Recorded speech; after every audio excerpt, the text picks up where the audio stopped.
Major, আপনাকে pant খুলতে হবে। কথাটি শোনা মাত্র চকিত গতিতে বসা থেকে উঠে দাঁড়িয়ে সামনে দাঁড়ানো লেডি ডিউটি ডাক্তারের মুখের দিকে তাকালো মেজর মোহিত ওয়াসিফ। রুকুজকে তীক্ষ্ণ দৃষ্টি প্রয়োগ করে বোঝার চেষ্টা করছে ডাক্তারের মুখ ভাব, কিন্তু মেয়েটি মাস্ক পরিহিত, যার জন্য বেশ সুবিধা করতে পারল না মোহিত। নেম প্লেটের দিকে দৃষ্টিপাত করে মনে মনে নামটা আওড়ালো, বুশরা জাহিন স্বর্গ। মিস আর মিসেস স্বর্গ, আপনার কথাটা ঠিক বুঝতে পারলাম না। আপনি জানেন আপনি কাকে কি বলছেন? জি মেজর, আমি জেনে বুঝেই কথাটি বলেছি।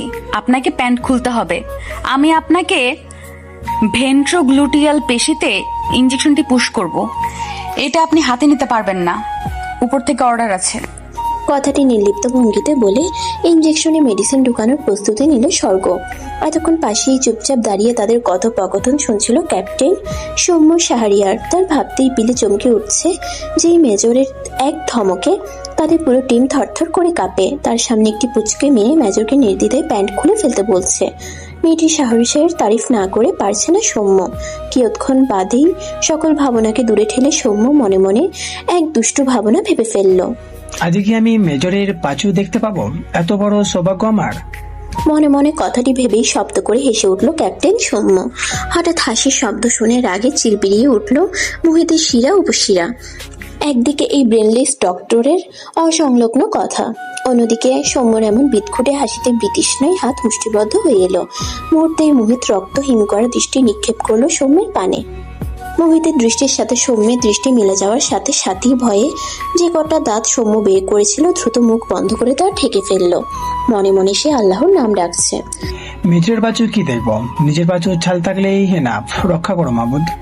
আবারও রিনরিনে কণ্ঠে ডক্টর বলে উঠল। শুয়ে পড়ুন মেজর। মোহিত এবার নিজেকে শান্ত রেখে কণ্ঠে খানিক গাম্ভীর্য ঢেলে বলে উঠল। আপনি কার সাথে কথা বলছেন জানেন? জি, আমি মেজর মোহিত ওয়াসিফের সাথে কথা বলছি, যাকে দেখলে পুরো ডিপার্টমেন্ট ভয় পায়, কিন্তু আমি পাচ্ছি না। মেয়েটির সাহস দেখে অবাকের চূড়ান্ত সীমায় পৌঁছে গেল মোহিত। মনে মনে মেয়েকে পাক্কা বেয়াদব উপাধি দিল। আমি এখন ইনজেকশন নিব না মিস স্বর্গ। না নিলে আপনি যেতে পারেন। আমাকে যেমন অর্ডার করা হয়েছে আমাকে তো সেইভাবেই কাজ করতে হবে, তাই না? মেয়েটির কথার ধরনে শরীরে যেন আগুনের ফুলকি পড়ল মেজর মোহিতের। আমি উপর মহলে কথা বলতে যাচ্ছি। ইনজেকশন পোস্টপোন করলাম, আর আপনার মতো বেয়াদব মহিলাকেও দেখে নিচ্ছি। Just wait. বলে মোহিত দুই আঙ্গুল দুই চোখের সামনে তুলে ইশারায় বুঝালো। আমাকে আপনি কিছুই করতে পারবেন না মেজর মোহিত, কারণ এই ইনজেকশনটা না নিলে আপনি যে মিশনের স্বপ্ন দেখছেন সেটা পূরণ করতে পারবেন না। আর যার কাছে আমার নামে বিচার সালিশ দিবেন উনি আমার গুণধর বাবা। আশা করছি কোনোটিতেই বিশেষ লাভ করতে পারবেন না। আর আমাকে মহিলা ভেবে ভুল করবেন না, বয়স মাত্র 24। কথাটি বলে মুখের মাস্কটা খুলে ফেলল স্বর্গ। রাগের চোটে নাকের ডোগা লাল হয়ে এলো মেজর মোহিতের। সে উপরে তাকিয়ে ডিউটি ডাক্তারের চেহারা দেখার প্রয়োজন মনে করলো না, কিন্তু ক্যাপ্টেন সৌম্য এই সুযোগ মিস করার পাত্র নয়। সুন্দরী মেয়েদের প্রতি তার একটা আলাদা দায়িত্ব আছে, আর সেই দায়িত্বটা হচ্ছে তাদের চোখ মুখ খুঁটিয়ে খুঁটিয়ে দেখা আর কোথায় কোন সৌন্দর্যের খুঁত রয়েছে তা বের করা। কিন্তু ক্যাপ্টেন নিজের চোখেই বিশ্বাস করতে পারছে না। অনেকক্ষণ চেষ্টা করেও যখন কোনো খুঁত ধরতে না পারলো, তখন দুই হাত দিয়ে দুই চোখ কচলে আবার ডিউটি ডাক্তারের দিকে দৃষ্টি দিল। ইনজেকশন না নিলে অন্যজনকে নেওয়ার জায়গা করে দিন। দরজার বাহিরে লম্বা সিরিয়াল আছে। আশা করে বুঝতে পেরেছেন মেজর মোহিত। মোহিত মেয়েটির খোঁচা মারা অপমান সইতে না পেরে ক্যাপ্টেন সৌম্য বলে হুঙ্কার ছেড়ে রুম থেকে বেরিয়ে এলো। গায়ের এপ্রন ঠিক করে চুলগুলো এলাস্টিকের সহিত বেঁধে নেক্সট বলে হাত ছাড়লো স্বর্গ। রুমে এসে গায়ের ইউনিফর্ম খুলে বিছানায় সজোরে আছাড় মারলো মোহিত। সৌম্য মনে মনে জিকির করেই যাচ্ছে, কারণ পূর্বের ন্যায় মেজর আজকেও রেগে আছেন আর তাকে নির্ঘাত কঠিন পানিশমেন্ট দিবেন। পূর্বের পানিশমেন্টের কথা মনে পড়তেই পেটে মোচড় দিল সৌম্যের। সৌম্য চলে গেল সেই ভয়ঙ্কর স্মৃতিচারণ করতে। গত বছর গ্রীষ্মকালে তাদের টিম একটি গ্রামের জঙ্গলে ক্যাম্প গেড়েছিল। রাতে গোলাগুলির মহড়া হতো, দিনে মাটি গর্ত করে বাংকার বানাতে হতো। যেমন গরম তেমন পরিশ্রমে মেজরের অনুপস্থিতিতে সৌম্য এক সোলজারকে নিয়ে কাজে ফাঁকি দিয়ে ক্যাম্পের বাইরে চলে আসে। শুধু তাই নয়, হাঁটতে হাঁটতে তারা লোকালয়ে পৌঁছে যায়। হাঁটতে হাঁটতে নির্জন একটি বাড়িতে একটি আম গাছে পাকা পাকা টসটসে আম ঝুলতে দেখে লোভ সামলাতে পারেনি সৌম্য। সে আম ছিঁড়তে উদ্যত হতেই সোলজার তাকে নিষেধ করে যে, সৌম্য বুক বুক চাপড়ে বলেছিল। তোমার মেজর কিছুটি টের পাবে না। এরপর তারা আম ছিঁড়ে খেতেই কোথা থেকে যেন একটি বুড়ি এসে লাঠি দিয়ে তাদের দৌড়ানি দিয়েছিল। সৌম্য আম নিয়েই ভোদর।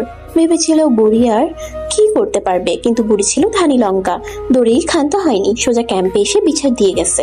সেদিন মোহিত তাকে এই তেল ছড়ানো গরমে 200 পুশ আপ করিয়েছে, সাথে এক পায়ে 3 ঘন্টা দাঁড় করিয়ে রেখেছে। এমনি এমনি দাঁড় করায়নি, হাতে 6টি ইট উঁচু করে ধরিয়ে দাঁড় করিয়ে রেখেছিল। সেদিনের সেই শাস্তিতে রাতে হাড় কাঁপিয়ে জ্বর এসেছিল সৌম্যের। সেই জ্বরে সৌম্য টানা 21 দিন কিছু খেতে পারেনি। আর শরীর ব্যথার কথা না বললেই নয়, মনে পড়লে এখনো ব্যথা করে। সৌম্যের ভাবনার ছেদন ঘটল মোহিতের দাঁত পিষানো ধমকে। কেন হেসেছিলে ক্যাপ্টেন? এমন আকস্মিক প্রশ্নে গলা শুকিয়ে উঠল সৌম্যের। কি উত্তর দিবে তা ভাবতে লাগলো। এরই মধ্যে আবারও গমগমে কণ্ঠে বলে উঠল মোহিত, তোমাকে শাস্তি পেতে হবে সৌম্য। শাস্তির কথা মনে পড়তেই সৌম্যের মুখ পাংশু বর্ণ ধারণ করলো। কাদো কাদো মুখে মেজরের দিকে অসহায় দৃষ্টিপাত করেও কোনো সুবিধা করতে পারল না বেচারা ক্যাপ্টেন। যাও সৌম্য, শাস্তির জন্য রেডি হও। কিসের শাস্তি চলছে এখানে মেজর মোহিত ওয়াসিফ? হঠাৎই রুমে মেজর জানালেন নাফিস মাহমুদের প্রবেশ যেন অবাকের চরম সীমায় পৌঁছে দিল মোহিত আর সৌম্যকে। দুজনেই ব্যতিব্যস্ত হয়ে স্যালিউট ঠুকলো। মোহিত জিজ্ঞেস করলো, স্যার আপনি এখানে? আসতে হলো মেজর, আসতে হলো। আমার মেয়েকে কথা শুনি ইনজেকশন নিবে না বলে নাকি বের হয়ে এসেছো? মোহিত হা হয়ে গেল। তার মানে ইতিমধ্যে বিচার চলে গিয়েছে। যেখানে বিচার দেবার কথা মোহিতের, কারণ সে অপমানিত হয়েছে, সেখানে কিনা ওই মেয়েই তাকে শায়েস্তা করতে বিচার দিয়েছে। দুঃখের হাসি এসে গেল মোহিতের, অবজ্ঞাজনক হাসি। স্যার একটা সত্য কথা বলি। বলো। আপনার মেয়ে একটা পাক্কা শয়তানের হাড্ডি আর বেয়াদব। কাউকে সম্মান করতে তো জানেই না, উল্টো কিভাবে অপমান করতে হবে সেটা ভালোভাবে রপ্ত করেছে। ক্যাপ্টেন সৌম্য জানে মোহিত ঠোঁটকাটা, তাই বলে মেজর জেনারেলের সামনে তারই মেয়ের নামে এমন ভয়ানক ব্যাখ্যা শুনে মাথা ভনভন করে উঠল সৌম্য শাহরিয়ারের। ঠিক বলেছ মেজর মোহিত, মেয়েটা একদম মায়ের মতো হয়েছে। ঘরেও সম্মান পাই না, এখানেও পাই না। নাফিস মাহমুদের উক্তিতে চোখ কোটর থেকে বেরিয়ে এলো সৌম্যের। মেজর জেনারেল মা মেয়ের অত্যাচারে নিগৃহীত। মনে মনে বলে, এই জন্যই তাহলে আমাদের উপর স্টিম বোলার চালায় বেটা হারামি। তা বাবা মোহিত, আমার মেয়েকে তুমি অপমান করেছো নাকি আমার মেয়ে তোমাকে করেছে? যদি বলতে খুব উপকার হতো আর কি। কথাটি বলে উত্তরের প্রত্যাশায় মোহিতের দিকে দৃষ্টি বুলালেন। আপনার মেয়ে আমাকে অপমান করে রুম থেকে বের করে দিয়েছে স্যার। খুব খুব করে কেশে ফেললেন মেজর জেনারেল নাফিস মাহমুদ। যেই মেজরের ভয়ে তিনিও মাঝে মাঝে তটস্থ থাকেন, সেই মেজর তার মেয়ের কাছে পাত্তা পায়নি। মোহিতের কাঁধে হাত চাপড়ে বলে উঠলেন নাফিস মাহমুদ, থাক বাবা, মনে কষ্ট নিও না। যেখানে তোমাদের শাড়ি প্রতিনিয়ত অপমানিত হচ্ছে, সেখানে একদিন অপমানিত হয়ে মন খারাপের কিচ্ছু নাই। বিকালে গিয়ে ইনজেকশনটা দিয়ে এসো। যে জায়গায় আমার মেয়ে দিতে চায় সেই জায়গাতেই, ঠিক আছে? না হলে ইনজেকশনটা আমাকেই পুশ করবে বলেছে। আর তোমার যে মিশনে নিয়ে এত স্বপ্ন, সেই মিশনে যেতে হলে তোমাকে প্রচুর ফিট থাকতে হবে। আশা করি সব বুঝতে পেরেছো। বাচ্চাদের মতো জেদ করো না। নিজের স্বপ্নের মিশনের কথা মনে পড়তেই মহিদেশ্বর খাতে নেমে এলো। জি স্যার, আমি দেখছি কি করা যায়। বলেই আবার স্যালিউট ঠুকে নাফিস মাহমুদকে বিদায় জানালো। ক্যাপ্টেন সৌম্য, তোমাকে মাফ করে দিলাম, যাও, আজকে শাস্তি দেওয়ার মোড নেই। বলেই ওয়াশরুমে ঢুকে গেল মোহিত। ক্যাপ্টেন সৌম্য যেন গভীর সমুদ্রে তলিয়ে গিয়ে বেঁচে ফিরল। এক মুহূর্ত কাল বিলম্ব না করে এক প্রকার দৌড়েই পালালো সে। মিনিট 20 হট একটা শাওয়ার নিয়ে রুমে এসে মোহিত তার গোপন ফোনটি বের করলো।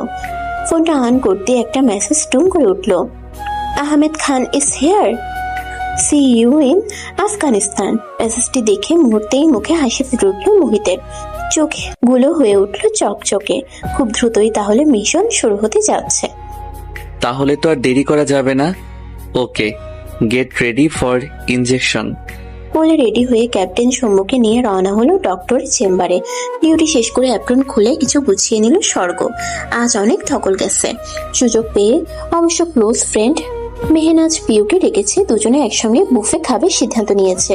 দুজনে যেই বের হবে অমনি মেজর মোহিত ক্যাপ্টেন সৌম্যকে নিয়ে হাজির। আসতে পারি? স্বর্গ স্মিত হেসে প্রশ্ন করলো, এসেছেন তাহলে? আসতে হলো, কোনো সমস্যা? না, সমস্যা না, শুয়ে পড়ুন, প্যান্ট খুলুন। বলেই মুখ টিপে হেসে ফেলল স্বর্গ। এবার আগে ভাগেই ভয়ের চোটে রুম ত্যাগ করলো সৌম্য। মোহিতের লজ্জা এবং ব্যক্তিত্বের এমন ফালুদা হওয়াতে সে ইতস্তত করতে লাগলো। তা বুঝতে পেরে চিকন সুমিষ্ট কণ্ঠে স্বর্গ বলে উঠল, লজ্জার কিছু নেই মেজর।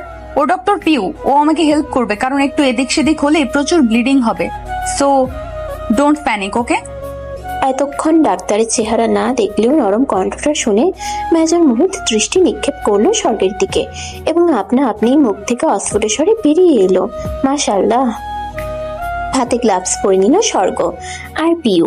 মোহিতকে উপর করে শোয়ানো হলো। ইনজেকশনে মেডিসিন লোড করার জন্য পিউকে নির্দেশ দিল সৌরভ। লজ্জা ইতস্ততায় মোহিত বালিশে মুখ গুজে চোখ বন্ধ করে ফেলল। সাথে সাথেই মনের ক্যানভাসে ভেসে উঠল গ্রে কালারের কুর্তির সাথে জিন্স প্লাজো পরিহিত চাঁদের মতো হলুদ ফর্সা বর্ণের পিচ্ছি একটা পরি, যার ঝলমলে ড্রিপ ব্রাউন রঙের স্ট্রেট চুলগুলো কাঁধ পর্যন্ত স্টাইল করে কাটা। ধবধবে সাদা মুখটিতে প্রসাধনীর কোনো ছোঁয়া নেই, তবুও যেন অপ্সরা। গোলাপি ঠোঁটে লিপ বাম কিট্রিট আলোর ঝলকে চকচক করছে, সাথে ঠোঁটের নিচের কুচকুচে কালো তিলটা, যা মনের ভেতর নিষিদ্ধ ইচ্ছে জাগ্রত করে। বড় বড় চোখের ঘন পাপড়ির ছাপটানি বুকে হাতুড়ি পিটাচ্ছে। মেজর উঠে পড়ুন, ইনজেকশন পুশ করা হয়ে গেছে। মেয়েলি মিষ্টি কণ্ঠে ভাবনার ভাগুন হলো।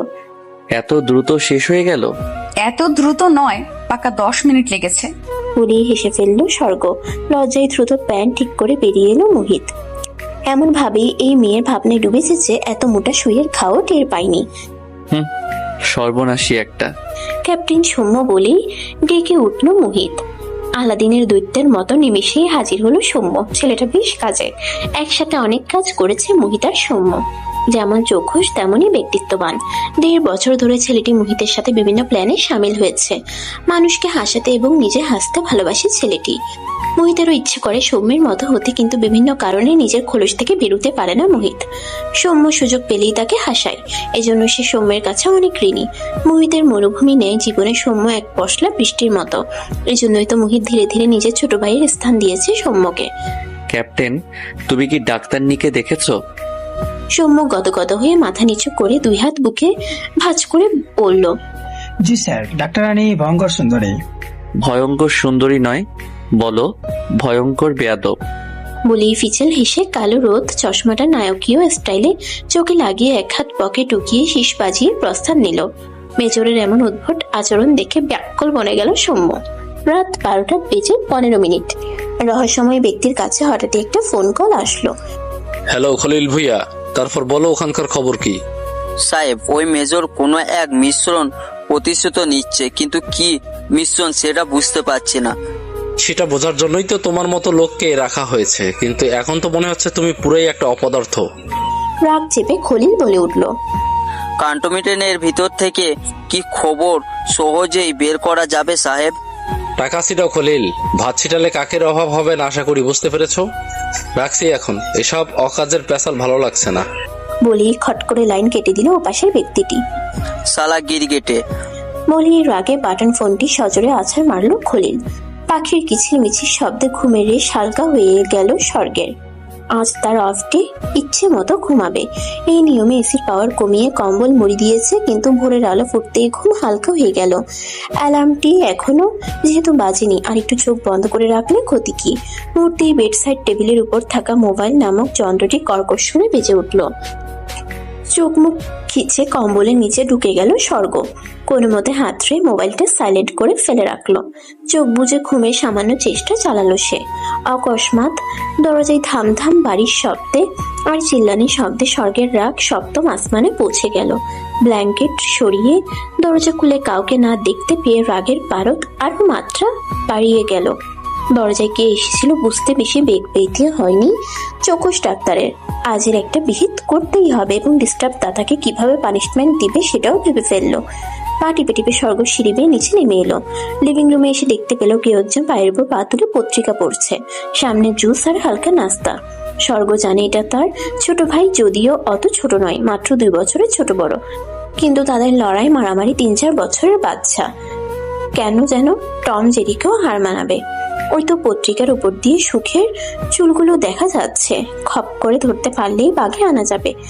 যেভাবে সেই কাজ ধূর্ত বাজ পাখির মতো ধরে ফেললো চুলের মুঠি। যদিও ছোট চুল ধরতে বেগ পেতে হচ্ছে, তবুও ছাড়া যাবে না। ঘুম নষ্ট করার শাস্তি ওকে পেতেই হবে ভেবেই চুল ধরে আরেক হাত দিয়ে গলা টিপে ঝাঁকাতে ঝাঁকাতে বলে উঠলো, সুখের বাচ্চা হারামি কুত্তা, তোকে আমি মেরেই ফেলবো আজ।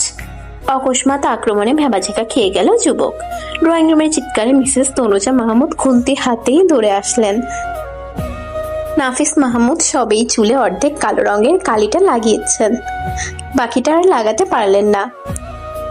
বাটি সমেত দৌড়ে আসলেন। স্বর্গের ভাই সুখ পিছন থেকে জুসের গ্লাসে এক সিপি চুমুক দিয়ে বলে উঠল। পিছন ফিরে সুখকে দাঁড়িয়ে থাকতে দেখে স্বর্গ নিজের আলু থালু চুলগুলো এক হাত দিয়ে চোখের সামনে থেকে সরিয়ে সামনে থাকা পুরুষটির দিকে নজর দিল। ধবধবে ফর্সা পুরুষটির ওভার শেপের ক্লিন শেপ করা চকচকে মুখমণ্ডল, সেই মুখের রাজ্যের মায়া ভরা তীক্ষ্ণ চোখ যেন স্বচ্ছ সমুদ্র, খাড়া নাক, নৌকার মতো বাঁকা ভ্রু, জোড়া আর্মি কাটিং হেয়ারটা তাকে একটু বেশি মানাচ্ছে যেন। তার জিম করা পেশিবহুল শরীরের সামনে সর্বনিতান্তই একটা পিঁপড়ে। এক হাত দিয়ে চুলের মুঠে এখনো ধরে আছে, বেখেয়ালে হাত সরাতেই ভুলে গেছে। উপর দিকের পুরুষটির ক্ষেত্রে ঘটনা ঘটেছে অন্য। স্বর্গের পরনে স্লিপিং শার্ট, ট্রাউজার, আলুথালু চুল, মুখে জমে থাকা তেলে চকচক করা গাল, নাক, কাপা কাপা গোলাপি শুষ্ক ঠোঁটজোড়া, এবং এতটা কাছাকাছি প্রথম কোনো মেয়ের হওয়া। সব মিলিয়ে মনের ভেতরে নিষিদ্ধ ইচ্ছেকে বারবার মাথা চাড়িয়ে জাগ্রত করে নিচ্ছে। না, আর পারা যাচ্ছে না। এটা তুই কি করলি মা? মেজরকে মেরে দিলি? বেচারা আমার কাছে কাজে এসেছে আর এভাবে অপমান করে দিলি। বাপকে তো পাতা দিছি না, অথচ বাইরের মানুষকে তো দে। বাপির মুখে এমন নাটকীয় কথা শুনে স্বর্গ আহাম্মক হয়ে গেল। এই লোক আর্মির জেনারেল না হয়ে নাটকের সিনেমায় ফারামি করলে বেশি জনপ্রিয় হতো। মুহিতের চুলের মুঠি ছেড়ে আমতা আমতা করে মাথা নিচু করে বিনীত স্বরে বলে উঠল স্বর্গ। সরি মেজর, আমি আমার ভাইকে ভেবে আপনাকে ধরে ফেলেছি, ইন্টেনশনালি করিনি, মাফ করবেন। বলেই এলোমেলো পায়ে প্রস্থান নিল। মুহিত তার বুকের হার্টবিটের ধুক পোকানিতে কথার খেই হারিয়ে ফেললো। তনুজা কোমল সুরে জানতে চাইল, বাবা লাগেনি তো তোমার? না আন্টি, এসব ছোটখাটো মায়ের আমার কাছে গায়ে তোলা পড়ার মতো। আপনি আপনার কাজ করুন প্লিজ, আমি ঠিক আছি। দেখেছো, বলেছিলাম না মেয়েরা ডাকাত। স্যার, বাকি রংটা চুলে লাগিয়ে আসুন, জোকার লাগছে। মুহিতের এমন কথা শুনে বোকার মতো হাসি দিয়ে আবার ওয়াশরুমে ঢুকে গেল নাফিস মাহমুদ। মুহিত জানে বাবা হিসেবে নাফিস মাহমুদ 10-এ 10। কাজের সূত্রে নাফিস মাহমুদের সাথে অনেক মেলামেশা করার সুযোগ পেয়েছে মুহিত। ভদ্রলোক যেমন হাসি খুশি তেমনই কঠোর। তিনি কাজ আর ফ্যামিলি কখনো এক জায়গায় রাখেন না। মুহিতকে নাফিস মাহমুদ বারবার একটা কথা বলেছেন, আমার ফ্যামিলি আমাকে নিয়ে কখনো কোনো অভিযোগ করতে পারবে না মোহিত। আমি কখনোই ওদের প্রতি কঠোরতা দেখাইনি। যখন যতটুকু ওদের ভালো রাখতে প্রয়োজন হয়েছে আমি সেভাবেই দিয়েছি। আমার ছেলে মেয়েদের কাছে আমি বেস্ট বাবা, আমার স্ত্রী তনুদের কাছে আমি শ্রেষ্ঠ হাজবেন্ড। এর চাইতে বড় অর্জন আর কি হতে পারে মোহিত? মুহিত মন থেকে এই ভদ্রলোককে অনেক শ্রদ্ধা করে। নাফিস মাহমুদ কর্মক্ষেত্রে যতটা কঠোর, কর্মক্ষেত্রের বাইরে ততটাই নমনীয়। নাফিস মাহমুদের মাঝে মুহিত নিজের বাবার প্রতিচ্ছবি খুঁজে পায়। হঠাৎ পিছন থেকে সুখ কাশি দেওয়ার ভান করলো। এহেম এহেম। হাই ব্রো, আমি সাফওয়ান মাহমুদ সুখ। স্বর্গে শুনে শুনে 2 বছরের ছোট একমাত্র আদরের ভাই। খুব জ্বালাই তো, এই জন্য মাঝে মাঝে বাগে পেলে রামধুলানি দেয়, আবার মাঝে মাঝে লুকিয়ে পড়ি, তখন বাপি ওর খামচি খাই। এই ধরুন আজকের ব্যাপারটা। একটু আগে ইচ্ছে করি ওর আরামের ঘুমটা ভাঙলাম, তার বদলে আপনি কেলানি খেলেন, কিন্তু আপনাকে কেলানি খাওয়ার ইচ্ছা আমার ছিল না। জাস্ট ও ছুটির দিনটা স্পয়েল করতে চাইছিলাম, অ্যান্ড আই এম সাকসেস। বলেই কলার ঝাঁকালো 22 বছরের ক্যাডেট পড়ুয়া যুবকটি। এই মুহূর্তে মুহিতের এই বাড়ির প্রত্যেক সদস্যকে পাগল মনে হচ্ছে, সাথে নিজেকেও। কিন্তু ফিউচার শ্বশুরবাড়ি বলে কথা, কাউকে পাগল বলা যাবে না। চুপচাপ জুসের গ্লাসটা হাতে নিয়ে ছোট করে একটি চুমুক বসালো এবং মনে মনে ভাবলো, পাগল হয়ে যদি সুখের লহমায় দিন গুজরান করা যায়, ক্ষতি কোথায়? 20 মিনিট পর জেনারেল নাফিস মাহমুদ তার স্টাডি রুমে মুহিতকে ডাকলেন। মুহিত কিছু কাগজ আর নকশা নিয়ে পৌঁছে গেল সিঁড়ি বেয়ে দোতলার কর্নারের কাঙ্ক্ষিত সেই রুমে। শুরু হলো গোপন বৈঠক। হাই, আপনি ক্যাপ্টেন সৌম্য না? আকস্মিক মেয়েলি কণ্ঠ শুনে পিছন ফিরতেই সামনে দাঁড়ানো সুন্দরী এক মেয়েকে দেখে ভীষণ খেল সৌম্য। জি, আমি ক্যাপ্টেন সৌম্য সাহরিয়ার। আপনাকে তো চিনলাম না। আপনার ব্রেনে জং ধরেছে ক্যাপ্টেন। দুদিন আগেই আমাদের দেখা হয়েছিল বুশরা জাহিন স্বর্গের চেম্বারে। মাথা চুলকে হো, মনে পড়েছে। বলে ভদ্রতা সূচক হাসি বিনিময় করলো সৌম্য আর বলল, সেদিন দেখা হলেও কথা হয়নি, এর জন্য আন্তরিকভাবে দুঃখিত।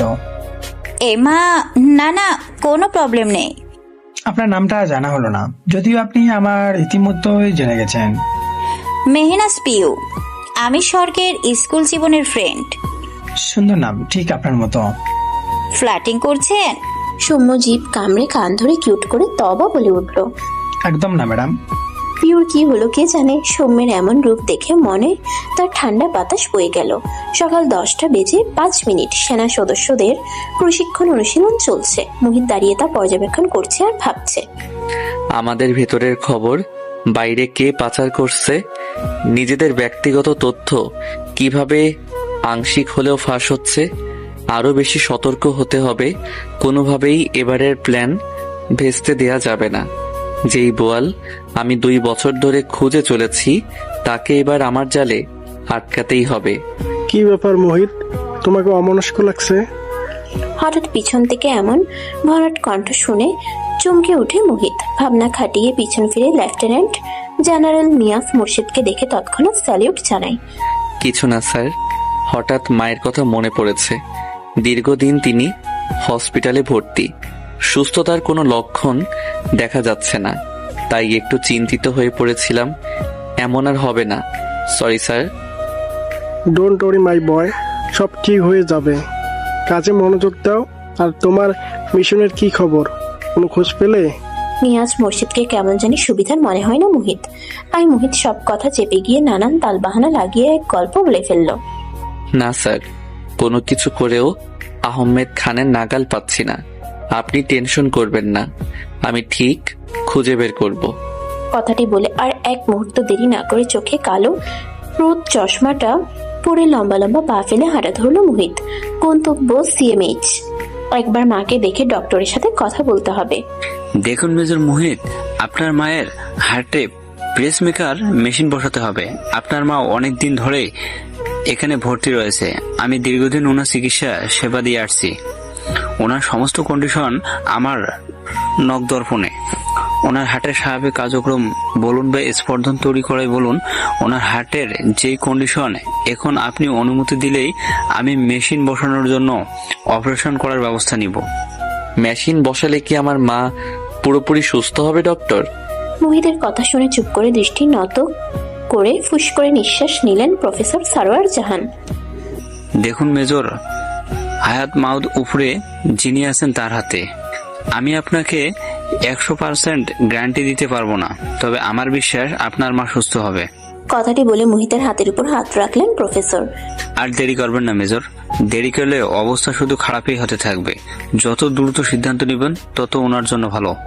চোখ বন্ধ করে কিছু একটা ভাবলো মোহিত। পরক্ষণে গম গমে কণ্ঠে বলে উঠল, আপনি অপারেশনের সবকিছু রেডি করুন। কিন্তু মেজর, একটা প্রবলেম আছে।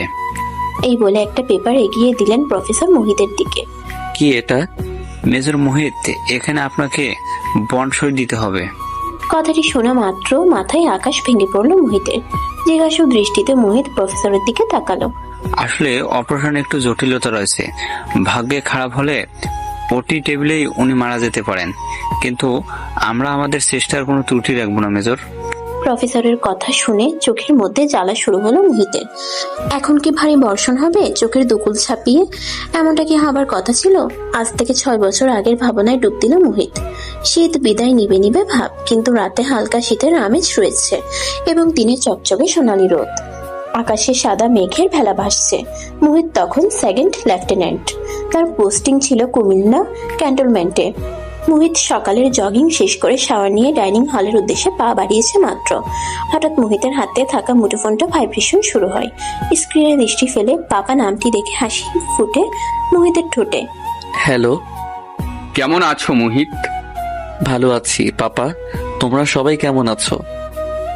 আমরা অনেক ভালো আছি। একটা খুশির খবর আছে তোমার জন্য মোহিত। জি পাপা, বলো। নামিরার বিয়ে ঠিক করেছি। জানি সবকিছু অনেক দ্রুত হয়েছে, তোমাকে জানানোর সময় হয়নি। পাত্র নামিরার বেশ পছন্দ হয়েছে, বাকি কথা বাসায় এলে বলবো। আজই তুমি ঢাকার ব্যাক করো, রাতেই এঙ্গেজমেন্ট। বোনের বিয়ের কথা শুনে মোহিত প্রথমে অনেক খুশি হয়, কিন্তু পরে ভাবতে থাকে সবকিছু এত দ্রুত হয়ে যাচ্ছে। মোহিত জানে তার বাবা একজন বিচক্ষণ মানুষ, সে ভুল সিদ্ধান্ত নিবে না অবশ্যই, কারণ একজন বিচক্ষণ ম্যাজিস্ট্রেট আর যাই করুক যার তার হাতে কখনো মেয়ে তুলে দিবে না। মোহিত আরো কিছু কথা বলে ফোন কেটে দেয়। নিজ কক্ষে ব্যাগ গুছাচ্ছে মোহিত, একমাত্র বোনের বিয়ে বলে কথা। 15 দিনের ছুটি নিয়ে মোহিত ঢাকার উদ্দেশ্যে যাত্রা শুরু করে। এখন বিকেল 5টা। মোহিত দাঁড়িয়ে আছে তার বাড়ির মেইন ডোরের সামনে, কলিং বেল টিপে অপেক্ষা করছে। খট করে দরজা খুলে গেল। দীর্ঘ 6 মাস পর মোহিত পাশে এসেছে। মোহিতকে দেখে ভূত দেখার মতো চমকে উঠল 10 বছরের এক বালক। চিৎকার করে বলে উঠল, ভাইয়া। আদরের ছোট ভাইকে জড়িয়ে কোলে তুলে ফেলল মোহিত। নামিরা আর মোহিতের চাইতে বয়সে অনেক ছোট এই পুচকু মুকিত যেমন বাড়ির ছোট সদস্য, তেমনি কিউট একটা বাচ্চা। এই জন্যই তো সকলের চোখের মধ্যমণি। হুট করে এলে জানালে না কেন? তোকে সারপ্রাইজ দিলাম। পাপা জানতো, মাও জানতো, তোকে কেউ জানায়নি। আমি নিষেধ করেছি তাই। এই বলে কোল থেকে মুকিতকে নামিয়ে সোফায় ফেলে দিল মোহিত। ফেলেই সুশ্রী দেওয়া শুরু করলো। মুকিত হেসে কুটি কুটি। তাদের দুই ভাইয়ের খুনছুটি হাসাহাসি করার শব্দে রান্নাঘর থেকে দৌড়ে এলেন মিসেস তারিন রহমান আর নামিরা। নামিরা এসেই মোহিতের কান টেনে ধরলো। এই 6 মাসে একবারও আসতে মন চায়নি তোর? আহ, আপু লাগছে, মা লাগছে, ছাড়তে বলো। না, ছাড়বো না, লাগার জন্যই ধরেছি। আচ্ছা সরি, মাফ করে দে আপু। নেক্সট বার থেকে প্রতি মাসে মাসে আসবো। মুকিত নামিরাকে অনুনয় সুরে বলল, ছেড়ে দাও না আপনি, ভাইয়ার কানে ব্যথা লাগছে। ভাইয়ের উকিল হয়েছিস? মুকিত মাথা উপর নিচ করে হ্যাঁ বুঝালো। আচ্ছা, যা, ছেড়ে দিলাম। ছেলে মেয়েদের এমন কীর্তি দেখে হেসে ফেললেন মিসেস তারিন। তোদের নিয়ে আর পারি না। যা মোহিত, ফ্রেশ হয়ে খেয়ে নে, কাজ আছে অনেক। এই পুটু, এই ব্যাগে যা যা আছে সব তোর, যা নিয়ে নে সব। মুকিত যেন আকাশের চাঁদ হাতে পেল। এই জন্যই তো ভাইকে তার এত ভালোবাসতে ইচ্ছে করে। এবার নামিরার পিছু নিল মোহিত। তুই প্রেম করেছিস না? নামিরা হাত উঠিয়ে বলে, মারবো এক ঠাকিয়ে। আচ্ছা বুঝেছি, লজ্জা পেতে হবে না, শুধু বল বরকে, পটাপট নাম বলে ফেল। তুই চিনিস? আমি চিনি। নামিরা লজ্জায় মাথা নিচু করে মুখ টিপে হেসে ফেলে। সোহাগ ভাই। নামিরার দিকে দৃষ্টি ফেলে নামিরার রক্তিম গাল আর ওনার কোনা আঙ্গুলে পেঁচানো দেখে মোহিত বুঝে ফেলে হি ইজ রাইট। শিওর সোহাগ ভাই? নামিরা মাথা দুলিয়ে হাসিসূচক উত্তর দেয়। কিভাবে পটালি ওই হাবলুটাকে? নামিরার চোখ রাঙিয়ে বলে ওঠে, মার খাবি মোহিত। মোহিত খুব ভালো করে সোহাগ নামের ছেলেটিকে চিনে। মোহিতের বাবার বাল্যকালের এক বন্ধুর ছেলে এই সোহাগ। ছেলেটি গ্রামে থাকতো। একদিন মোহিতের বাবা আদনান ওয়াসিফ অনেক রাত্রে একটি ছেলেকে এনে কঠিন গলায় সবাইকে ডেকে বলেছিল, আজ থেকে এই ছেলে আমার ছেলেদের মতন, সেও এবারই সদস্য এখন থেকে। ও আমার বন্ধু মাহিদের ছেলে। ওর বাবা 2 দিন আগেই এ দুনিয়া ত্যাগ করেছে। ইহজগৎ ওর কেউ নেই। তোমরা কেউ কখনো ওর সাথে কোনো প্রকার খারাপ আচরণ করবে না, তাহলে আমি অনেক কষ্ট পাবো। আজকে আমি এটিএম এর গার্জিয়ান হলাম। ভবিষ্যতে আমার বর্তমান এই ছেলের দোয়ায় আল্লাহ চাইলে অন্য কেউ তোমাদেরও গার্জিয়ান হবে। সোহাগ তখন ইন্টারমিডিয়েট এক্সাম দিয়েছে কেবল। এই অবস্থায় কোথায় যাবে, কার কাছে যাবে, কিছুই ঠাহর করতে পারছিল না। এমন সময় ফেরেস্তার মতো সামনে এসে দাঁড়িয়েছিল আদনান ওয়াসিফ। মিসেস তারিন সোহাগকে কাছে টেনে বলেছিল, আম্মা ডাকতে পারবি? সোহাগ সেদিন মিসেস তারিনকে জড়িয়ে ধরে কেঁদে দিয়েছিল। সোহাগ পড়াশোনায় অনেক ব্রিলিয়ান্ট ছিল। নিজের পড়াশোনার পাশাপাশি নামিরা আর মোহিতকেও অঙ্ক ইংরেজি পড়াতো অবসর সময়ে। নামিরার এসএসসি পরীক্ষার সকল নোটস নিজ হাতে তৈরি করে দিয়েছিল সোহাগ। সেদিন ইন্টারমিডিয়েট এক্সামে সোহাগ জিপিএ 5 পেল। সেদিন মিসেস তারিন আর আদনান ওয়াসিফের খুশি দেখে কে। নিজের সন্তানের মতো সকল সুযোগ সুবিধা দিয়েছিলেন সোহাগকে। পড়িয়েছিলেন পাবলিক বিশ্ববিদ্যালয়ে। নিজের যোগ্যতা বলে সোহাগ নামকরা এক কলেজের ইংরেজি বিষয়ের প্রফেসর হিসেবে নিয়োগ পায়। মোহিত আগেই বুঝেছিল সোহাগের জন্য নামিনার মনে কোথাও কিছু আছে, কিন্তু এটা যে প্রেম ভালোবাসা পর্যন্ত করাবে তা ভাবতে পারেনি মোহিত। কারণ সোহাগ ছিল খুবই সাদা শীতে ঘরকোনা টাইপ ছেলে। 3 তলার চিলে কোঠার ঘরটাতে সারাক্ষণ পড়াশোনা করে কাটাতো, খাওয়া দাওয়ার সময় ছাড়া। মায়ের ডাকে ধ্যান ফিরল মোহিতের। খেতে আয়, আর কিছু কাজ আছে, হাতে হাতে করে দে। কাজগুলো বুঝিয়ে দিয়ে চলে গেলেন মিসেস তারিন। চারপাশে আলো ঝলমল করছে, কিছু কাছের আত্মীয় এসেছে, বাচ্চাদের হাসাহাসিতে মুখরিত চারিপাশ। বাড়িতে যেন চাঁদের হাট বসেছে। নামিরার আকত হবে আজ। মোহিত কর্মব্যস্ততায় তার বাবার খবর নেওয়ার সময়ই পায়নি, তবুও তার মায়ের কাছে জানতে চেয়েছে। মা, পাপাকে দেখছি না কোথাও। আছে কোথাও কাজে ব্যস্ত, হয়তো আকদের সময় দেখতে পাবি। বলেই অন্যদিকে চলে গেলেন পার্লারের মেয়েরা এলো নাকি সেটা দেখতে। ঘরের এক কোণে বসে জীবনের হিসেব কষছেন আদনান ও আসিফ। ওনার জীবদ্দশায় কোনোদিন এমন পরিস্থিতির মুখোমুখি হননি তিনি। নিজের এত বছরের অর্জন করা সততা সম্মান খুইয়ে দিবেন, নাকি পালিয়ে যাবেন, নাকি জীবন দিয়ে হলেও সব আগলে রাখবেন? কোনো সিদ্ধান্তেই উপনীত হতে পারছেন না তিনি। দিনে রাতে এত পরিমাণ হুমকিজনক ফোন কল আর নেওয়া যাচ্ছে না। কি করতে পারেন এখন তিনি? পরিত্যক্ত একটি বিল্ডিং এর আধ ভাঙা একটি কক্ষে গোপন বৈঠক বসিয়েছেন কয়েকজন গণ্যমান্য ব্যক্তি। তারা সবাই সমাজের উজ্জ্বল ব্যক্তিবর্গ। তাদের ভালো মানুষের আড়ালের মুখোশ জনগণ জানে না, জানানোর দরকার কি বাকি? তারা কি দেশের মানুষের মুখের ভাত কেড়ে নিয়েছে? এই যে স্বার্থ নিয়ে বাবা কি ভুল কিছু নাকি? টাকার প্রতি লোভ কার না আছে? সামান্য একজন নির্বাহী অফিসারের কাছে এভাবে জিম্মি না হয়ে, এত ভয় না পেয়ে ভয়কে জয় করলে কেমন হয় লেফটেন্যান্ট? বনিতা না করে খুলে বলুন কি করতে চাচ্ছেন আহমেদ খান। আহমেদ খানের উত্তর শোনার আশায় বাকি সদস্যরা গভীর আগ্রহ নিয়ে তার মুখ পানে দৃষ্টি দিলেন। যদি ওই নির্বাহী অফিসারই আর না থাকে তাহলে কেমন হবে? কথাটি সকলের মনে ধরে গেল। এই জন্যই বলি আহমেদ, তুমি আসলে একটা পাক্কা খিলাড়ি। বলেই হাততালি দিলেন নব্য হওয়া মন্ত্রী মোস্তাক চৌধুরী। আহমেদ খান হুইস্কির গ্লাস 3 আঙ্গুল দিয়ে ধরে তাতে বরফ ঢেলে নাড়তে নাড়তে ঢেউ কেলানো হুইস্কির দিকে তাকিয়ে আবারও বলে উঠল, আমি তো জানি সেনাবাহিনীর লোকেরা হয় সৎ, ন্যায়নিষ্ঠাবান। তো তুমি কিভাবে এমন জোচ্চুর হলে লেফটেন্যান্ট?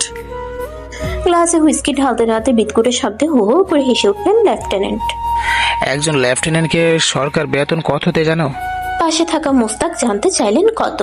মাত্র 29,000 টাকা। কিন্তু আমার পেটটা দেখেছো? পেটের দিকে আঙ্গুল তাক করে লেফটেন্যান্ট সকলের উদ্দেশ্যে বললেন, আমার পেট চায় কোটি কোটি টাকা। এখন এই কোটি কোটি টাকার খিদে এই সামান্য খড়কুটো দিয়ে কিভাবে চলবে আহমেদ? পাশে থাকা খলিল বলে উঠল, আমার বেতনের কথা আর নাই বললাম সাহেব। সামান্য একজন দ্বারা পুরোহিত, সেই হিসাবে কিছুই না। আপনাদের পায়ে ধুলো লাগিয়ে যদি এইটুকু খেয়ে পড়ে বাঁচতে পারি, এটাই আমার জন্য অনেক কিছু। তাহলে ওই কথাই রইল, উড়িয়ে দাও লেফটেন্যান্ট নির্বাহী অফিসারকে। পথের সামনের কাঁটা যত দ্রুত সরাবে তত ভালোভাবে হাঁটতে পারবে, বুঝতে পেরেছ? আর মন্ত্রী শুনো, হারামি যেহেতু হয়েছ, তাহলে সরকারকে কিভাবে কি বোঝাতে হবে আশা করি সব আয়ত্ত করবে। লেফটেন্যান্ট যেন না ফাঁসলে নরম গদিতে কিন্তু বসতে পারবে না, কথাটা মাথায় ঢুকিয়ে নিও ভালোভাবে। বলেই হুইস্কি গ্লাসে ঠোঁট লাগিয়ে এক সিপ টান দিল। রাত 9:25। নামিরা আর সোহাগকে পাশাপাশি বসানো হয়েছে আংটি বদল করানোর জন্য। অনুষ্ঠানটা ঘরোয়াভাবে হচ্ছে। নামিরাকে পুতুলের মতো লাগছে আজকে মোহিতের কাছে। যেহেতু সামনের বিয়ের অনুষ্ঠান ধুমধাম করে হবে, তাই আজকে এত বেশি আয়োজন করা হয়নি। আংটি বদল করার জন্য 2টো আংটি মিসেস তারিন একটি ফুলের ঢালিতে করে নিয়ে এলেন। এনে সামনের পাতানো টেবিলে রাখলেন। এতদিন পর মোহিত ভালোভাবে সোহাগের দিকে খেয়াল করে দেখলো নামিরার জন্য সোহাগের চোখে গভীর ভালোবাসা, ভালো লাগার হাতছানি। সোহাগকে কেমন যেন পরিপূর্ণ আর উচ্ছ্বাসিত লাগছে। আংটি বদল করার জন্য সোহাগ আংটি তুলে নিয়ে নামিরার হাত টেনে নিল। খুবই সন্তর্পণে আংটি পরিয়ে দিল যেন নামিরার আঙ্গুলও টের না পায়। বিষয়টা খুব ভালো লাগলো মোহিতের। যাক, তার বোন পারফেক্ট কাউকেই পেয়েছে। আর যাই হোক, মোহিত বুঝে গেছে এই ছেলের থেকে কখনো নামিরা কষ্ট কি জিনিস তা উপলব্ধি করতে পারবে না। আংটি বদল করার খুশিতে সকলে হাততালি দিয়ে হবু কপতিকে কংগ্রাচুলেশনস জানালো। এত খুশির মধ্যে মোহিতের নজর গেল তার বাবার দিকে। ভদ্রলোকের বিধ্বস্ত চেহারা মোহিতের মনে ভয়ের স্তূপ জমালো। কি এমন ভাবছে উনি কি অসুস্থ? নামিরার বিয়েতে কি উনি খুশি নন? আপুর জেদের কাছে হার মেনে কি বিয়ে হচ্ছে ওনার অমতে, নাকি অন্য কোনো ঘটনা লুকিয়ে আছে? সকল ভাবনাকে দূরে ঠেলে সমস্ত প্রশ্নের উত্তর জানতে বাবার কাছে দ্রুত এসে দাঁড়ালো মোহিত। পাপা, কিছু না লুকিয়ে সত্যি করে বলো কি হয়েছে। মেজর মোহিত, আপনি এখানে? পিছন থেকে এক সুমিষ্ট মেয়েলি সুরটি কার হতে পারে তা ভাবতে ন্যানোসেকেন্ড সময়ও লাগলো না মোহিতের। পিছন ফিরে মিষ্টি হাসি দিয়ে বলে উঠল, জি ডাক্তার সাহেবা, আমি এখানে আপনার সামনে। চাইলে আমার চুল টেনে গলা টিপে ধরতে পারেন। লজ্জায় চোখ নামিয়ে নিল স্বর্গ। লজ্জায় অবনত মুখশ্রী এসে মুহিদের নিজেকে নেশাখোর মনে হচ্ছে। কি আছে এই মায়াবী চেহারায়? আমি আপনাকে কিন্তু অলরেডি সরি বলেছি মেজর। তা নাটক না করে এখানে কেন এসেছেন জানতে পারি? একটা কাজ ছিল। তো কাজটি কি শেষ? মোহিত মাথা ঝাঁকিয়ে নরম সুরে বলল, আপাতত শেষ। তা মিস গুন্ডি, সরি স্বর্গ, আপনার ইউনিফর্ম কোথায়? ডিউটি আওয়ার শেষ, বাড়ি যাব। চলুন একসাথে যাওয়া যাক। বলে মোহিত সামনের দিকে সম্মানের সহিত হাত ইশারা দিল। দাঁড়ান 1 মিনিট মেজর, যাব আর আসবো। বলেই ফুরুত করে দৌড়ে পালালো স্বর্গ। স্বর্গের পরনে জিন্স কালারের রোম্পার সাথে হাফ হাতা হোয়াইট টি শার্ট, পায়ে স্নিকার্স, সাথে পনিটেল স্টাইলে বাঁধা চুল, চোখে সামান্য কাজল, ঠোঁটে হালকা গোলাপি লিপস্টিক। মোহিতের বুকে কাঁপুন ধরালো। স্বর্গ যাওয়ার পর মোহিত 2 হাত দিয়ে বুক চেপে ধরে ওয়েটিং চেয়ারে বসে পড়লো আর বলে উঠল, হৃদয় হরিণী একটা। মিনিট 5 পরেই ফিরে এলো স্বর্গ। কি ব্যাপার মেজর, আপনাকে এমন বিধ্বস্ত লাগছে কেন? বুকে ব্যথা হচ্ছে? স্বর্গ 2 হাতে দুটো ঠান্ডা জুসের কাপ নিয়ে মোহিতের দিকে ভ্রু কুচকে উৎসুক দৃষ্টি নিয়ে দাঁড়িয়ে আছে। স্বর্গের কথা শ্রবণ ইন্দ্রিয়তে প্রবেশ করা মাত্রই থুম করে দাঁড়িয়ে পড়ল মোহিত। না মিস স্বর্গ, আসলে কেউ আমাকে খুন করতে চাচ্ছে। স্বর্গ ভয় পেয়ে জিজ্ঞেস করলো ফিসফিসিয়ে, কে খুন করতে চাইছে মেজর? আপনি তাকে চিনতে পেরেছেন? ডিপার্টমেন্ট জানে? চিনতে পেরেছি, কিন্তু আমি খুন হতে চাই মিস স্বর্গ, তাই ডিপার্টমেন্টকে জানাইনি। এবার স্বর্গ বুঝতে পারলো মোহিত তার সাথে মজা নিচ্ছে, তাই সে মুখ ফুলিয়ে বলল, আমাকে বোকা বানালেন মেজর মোহিত ওয়াসিফ, এর শোধ আমি তুলবো। বলে জুসের কাপ এগিয়ে বলে উঠল, নিন ঠান্ডা জুস পান করুন, বাইরে অনেক গরম। জুস হাতে নিতে নিতে মোহিত স্বর্গের দিকে তাকিয়ে বলে বসলো, আমি চাই আপনি আমার উপর শোধ তুলুন মিস স্বর্গ। কথাটি বলে স্বর্গের চোখে চোখ রাখলো। কতক্ষণ তাদের দৃষ্টি বিনিময় হলো কে জানে। ধ্যান ভাঙলো ক্যাপ্টেন সৌম্যের ডাকে। স্যার জিএফ নিয়ে এসেছে হেডকোয়ার্টারে, যেতে হবে, বোর্ড মিটিং আছে। সৌম্যের উপস্থিতিতে ইতস্ততায় দুজনেই দ্রুত দৃষ্টি সরিয়ে কাচুমাচু করে। কেউ কাউকে বিদায় না জানিয়ে দ্রুত প্রস্থান নিল। হুইস্কির বোতল থেকে কেবলই নিজের পছন্দ মতো 1 প্যাক গ্লাসে ঢেলেছে লেফটেন্যান্ট কর্নেল নাসের হায়দার। চুমুক দেওয়ার আগেই টেবিলে রাখা ফোনটি কাঁপতে শুরু করলো। অসময়ে যখন তখন ফোন আসা নাসেরের একদম পছন্দ নয়। বিরক্তিতে চোখ উপরের দিকে উল্টিয়ে ঠোঁট কামড়ে ধরে ফোনটি হাতে নিল। স্ক্রিনে জানা পরিচিত রাঘব বোয়ালের নম্বর দেখে মুখের সমস্ত দাঁত বের হয়ে এলো খুশিতে। হ্যালো, ওদিকের খবর কি লেফটেন্যান্ট? গোপন সূত্রে জানতে পেরেছি কোনো এক মেজর আমার খুব নজরদারি করছে। মেজরকে একটু ঘোল খাওয়ালে কেমন হয় বলো তো? তোমার যা ভালো মনে হয়, কিন্তু তুমি কি তার নাগাল এত সহজে পাবে? মেজর কিন্তু সাধারণ কোনো মেজর নয়। যেমন চৌকস তেমন কার্য উদ্ধারকারী। পুরো ডিপার্টমেন্টে তার সাথে আছে। ব্রিগেডিয়ার জেনারেল পর্যন্ত তাকে বেশ সমীহ করে চলে। শুনো লেফটেন্যান্ট, তোমার দায়িত্ব আমাকে খবর সাপ্লাই দেয়া। আমি কিভাবে কি করব সেটা নিয়ে তোমার না ভাবলেও চলবে। বলেই কলটা কেটে দিল। নাসিরের মাঝে মাঝে মনে চায় এক শুটে আহমেদের বুক ঝাঁঝরা করতে। বেটা নিজেকে মহাপণ্ডিত ভাবে, যা খুশি তাই বলে ফেলতে দ্বিধা করে না। শালা খুনি একটা, কিন্তু টাকার লোভে শত অপমান সহ্য করেও দাঁত কামড়ে পড়ে আছে নাসের। বাংলাদেশ আর্মি হেডকোয়ার্টার্সে বোর্ড মিটিং বসেছে। আলোচনার কেন্দ্রবিন্দুতে রয়েছে আহমেদ খান নামের এক ব্যক্তি, যিনি প্রচুর অর্থ, কোটি কোটি টাকার হীরা আর মানুষের বিভিন্ন অর্গান পাচারের কাজ রীতিমতো করে যাচ্ছে। কোনো পুলিশ, র্যাব, বিডিআর, এমনকি আর্মি কয়েকটি ইউনিট মিলেও কিছু করতে পারছে না। কেন করতে পারছে না? এই ব্যর্থতা আসলে কার? এই নিয়ে মিটিং এ উপস্থিত রয়েছেন captain Soumya Shahriar, major Mohit Wasif, lieutenant colonel Mezba Siraji, colonel Taj Mahmud, brigadier general Ahsan Farooqui, major general Nafis Mahmud সহ লেফটেন্যান্ট জেনারেল এবং জেনারেল। তারা কিছুদিন আগে একটা গোপন খবরের মাধ্যমে জানতে পেরেছে আহমেদ খান কোথায় আছেন বর্তমানে, এবং এটাও জেনেছেন ক্যান্টনমেন্টের কোনো বড় অফিসার এখানকার সকল খবর আহমেদ খানের কাছে পৌঁছায়। ওই জন্য প্রতিবার আটঘাট বেঁধে প্ল্যানিং করলেও লাভের ফলাফল শূন্য। তাই আজকের মিটিংয়ে শুধু তাদেরই ডাকা হয়েছে যারা তাদের ইউনিফর্ম আর নীতির সাথে কখনো বেমানি করেনি এবং ভবিষ্যতেও করবে না, যাদের উপর দেশের দায়িত্ব অর্পণের এতগুলো বছর পরেও অভিযোগের কোনো আঙ্গুল ওঠেনি। কিরে, এমন দৌড়ে বাসায় ফিরলি কেন? আর ফিরেছিস যখন পোশাক না পাল্টে হাত মুখ না ধুয়ে মরার মতো পড়ে আছিস কেন? সেই দুপুরে বাসায় এলি, এখন বাজে বিকেল 5টা, দুপুরের খাবারও খেলি না। কিছু হয়েছে মা? মায়ের প্রশ্নে স্বর্গ কি উত্তর দিবে ভেবে না পেয়ে বলে ফেললো, হিসু চেপেছিলাম আম্মা, তাই দৌড়ে উপরে চলে এসেছি। তাই জন্য ভাতও খাবি না? ঘুমিয়েছিলাম, এজন্য যাইনি।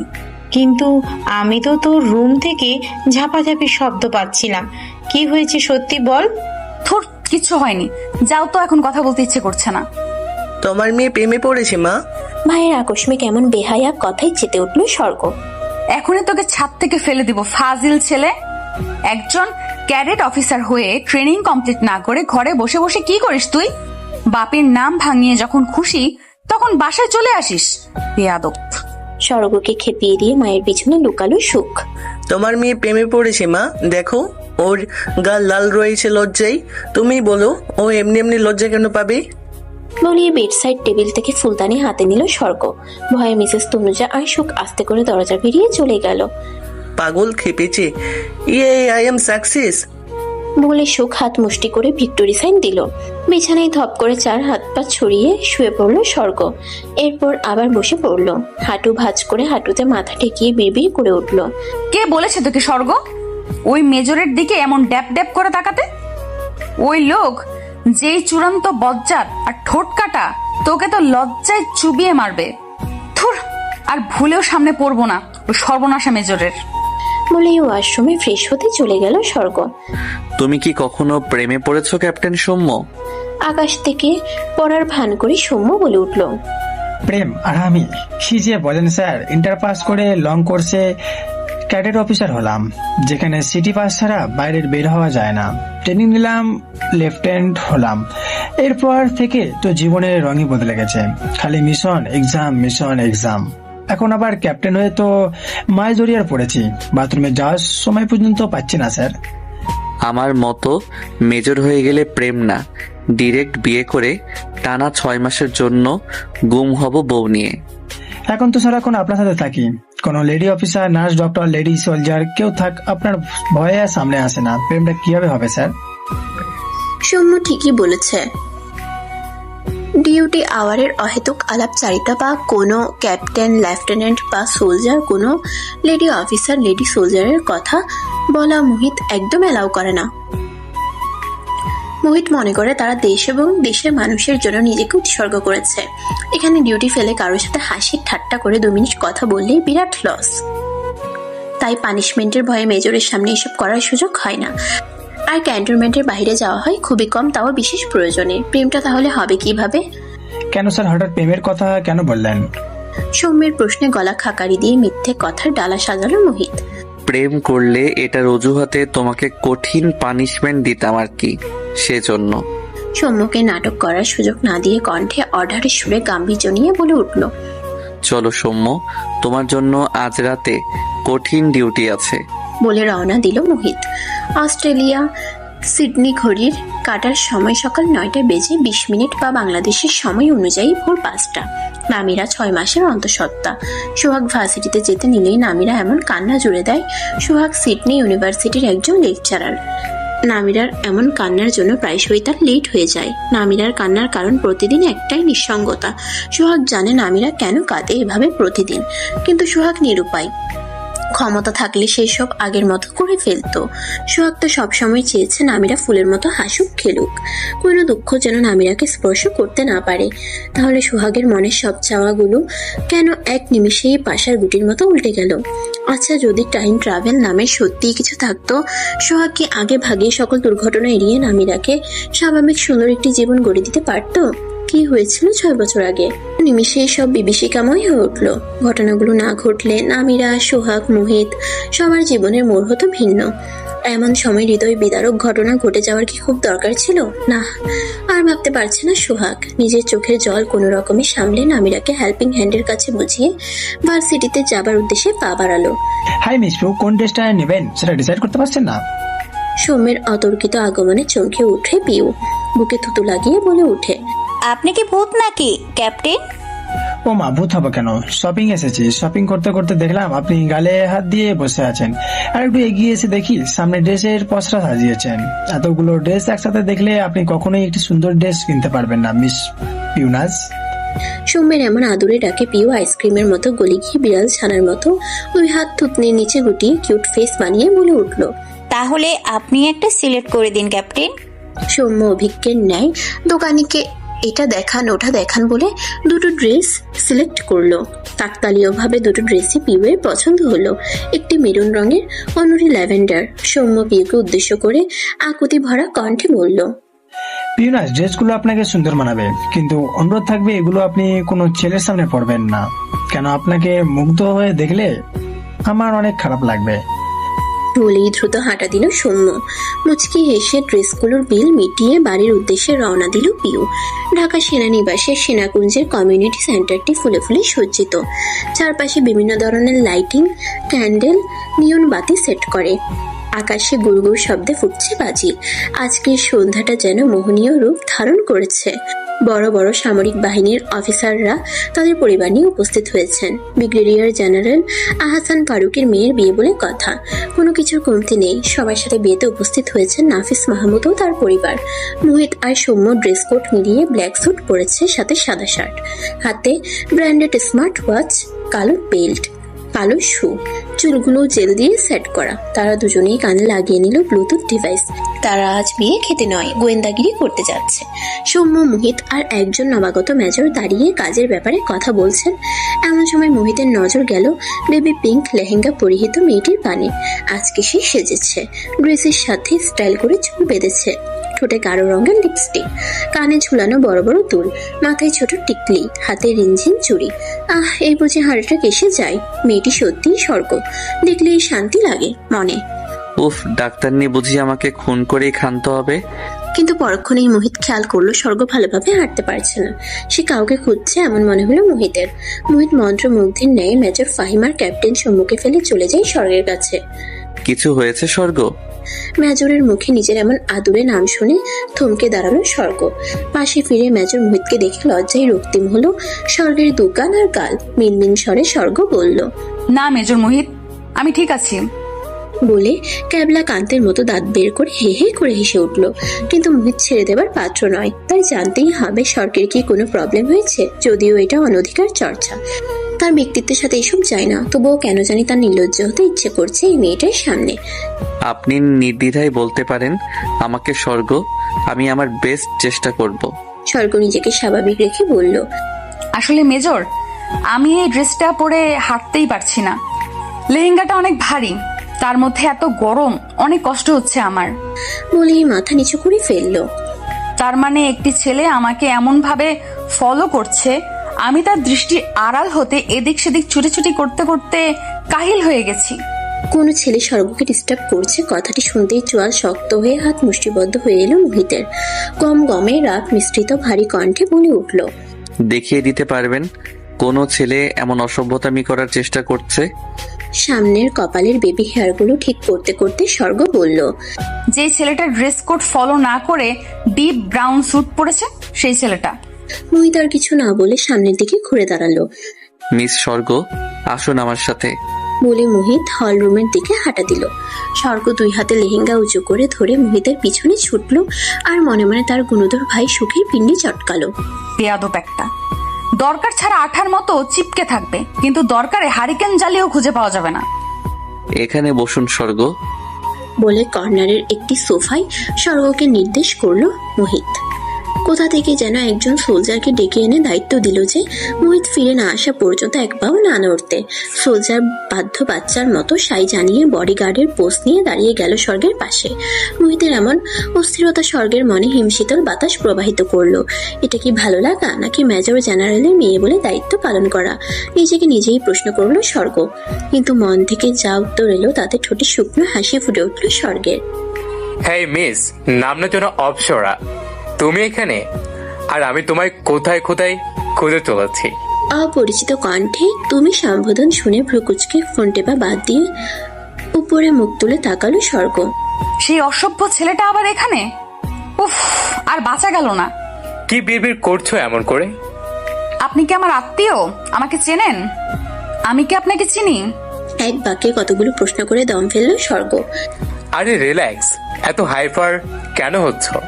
হাইপার তো করছেন আপনি। আমাকে চেনেন না জানেন না একটা মেয়েকে সারাক্ষণ দৃষ্টিতে রাখছেন, আবার তুমি করছেন। একটা মেয়ের জন্য এটা কতটা আনকমফোর্টেবল এটা আপনি বোঝেন? ও এই কথা, আচ্ছা পরিচিত হয়ে নিচ্ছে। স্বর্গ কিছু বলছে না। Hello, I am Raihan Chowdhury Ahir, owner of Chowdhury groups and কং কোম্পানির মালিকের একমাত্র ছেলে, যাকে সবাই এক নামে চেনে। কিন্তু তুমি, ওপস সরি, আপনি চেনেন না। বলে স্বর্গের দিকে হাত বাড়ালো Ahiyan. Hey, I am major Mohit Wasif, nice to meet you. আকস্মিক ভরাট গম্ভীর পুরুষালী কণ্ঠে আর হাত চেপে ধরায় আহাম্মক হয়ে গেল আহিয়ান। আমি তো আপনার সাথে পরিচিত হতে চাইনি মেজর মোহিত ওয়াসিফ। আপনি যার দিকে হাত বাড়িয়েছেন আমি তার পার্সোনাল বডিগার্ড। ওনার বাবা মানে মেজর জেনারেল নাফিজ মাহমুদ আমাকে নির্দেশ দিয়েছে একটা ফুলও যাতে ওনাকে স্পর্শ করতে না পারে। তাহলে আমি একটা আস্ত মানুষের হাতের স্পর্শ কিভাবে পেতে দেই মিস্টার আহিয়ান? তার ছিল বড় হাসি দিয়ে আহিয়ান বলে উঠল, হাসালেন মেজর, হাসালেন। আর আপনার স্যার জানবে হাতটা আমার ছিল। উনি নিজেই ওনার মেয়ের হাত আমার হাতের সাথে স্পর্শ করিয়ে দিয়েছেন। মোহিত ফিচেল হেসে গম্ভীর কণ্ঠে বলে উঠল, তাহলে আপনি সেই স্বপ্ন দেখতে থাকুন আহিয়ান সাহেব। এতক্ষণ চুপচাপ সবকিছু পর্যবেক্ষণ করছিল স্বর্গ। হঠাৎ সে দাঁড়িয়ে বলে উঠল, আমি মাম্মার কাছে যাব মেজর। Sure, why not? বলে সামনের দিকে হাত ইশারায় নির্দেশ করল মোহিত। আমাদের আবার দেখা হবে আহিয়ান চৌধুরী, আসি। বলে দুই আঙ্গুল দিয়ে সালামের মতো করলো মোহিত।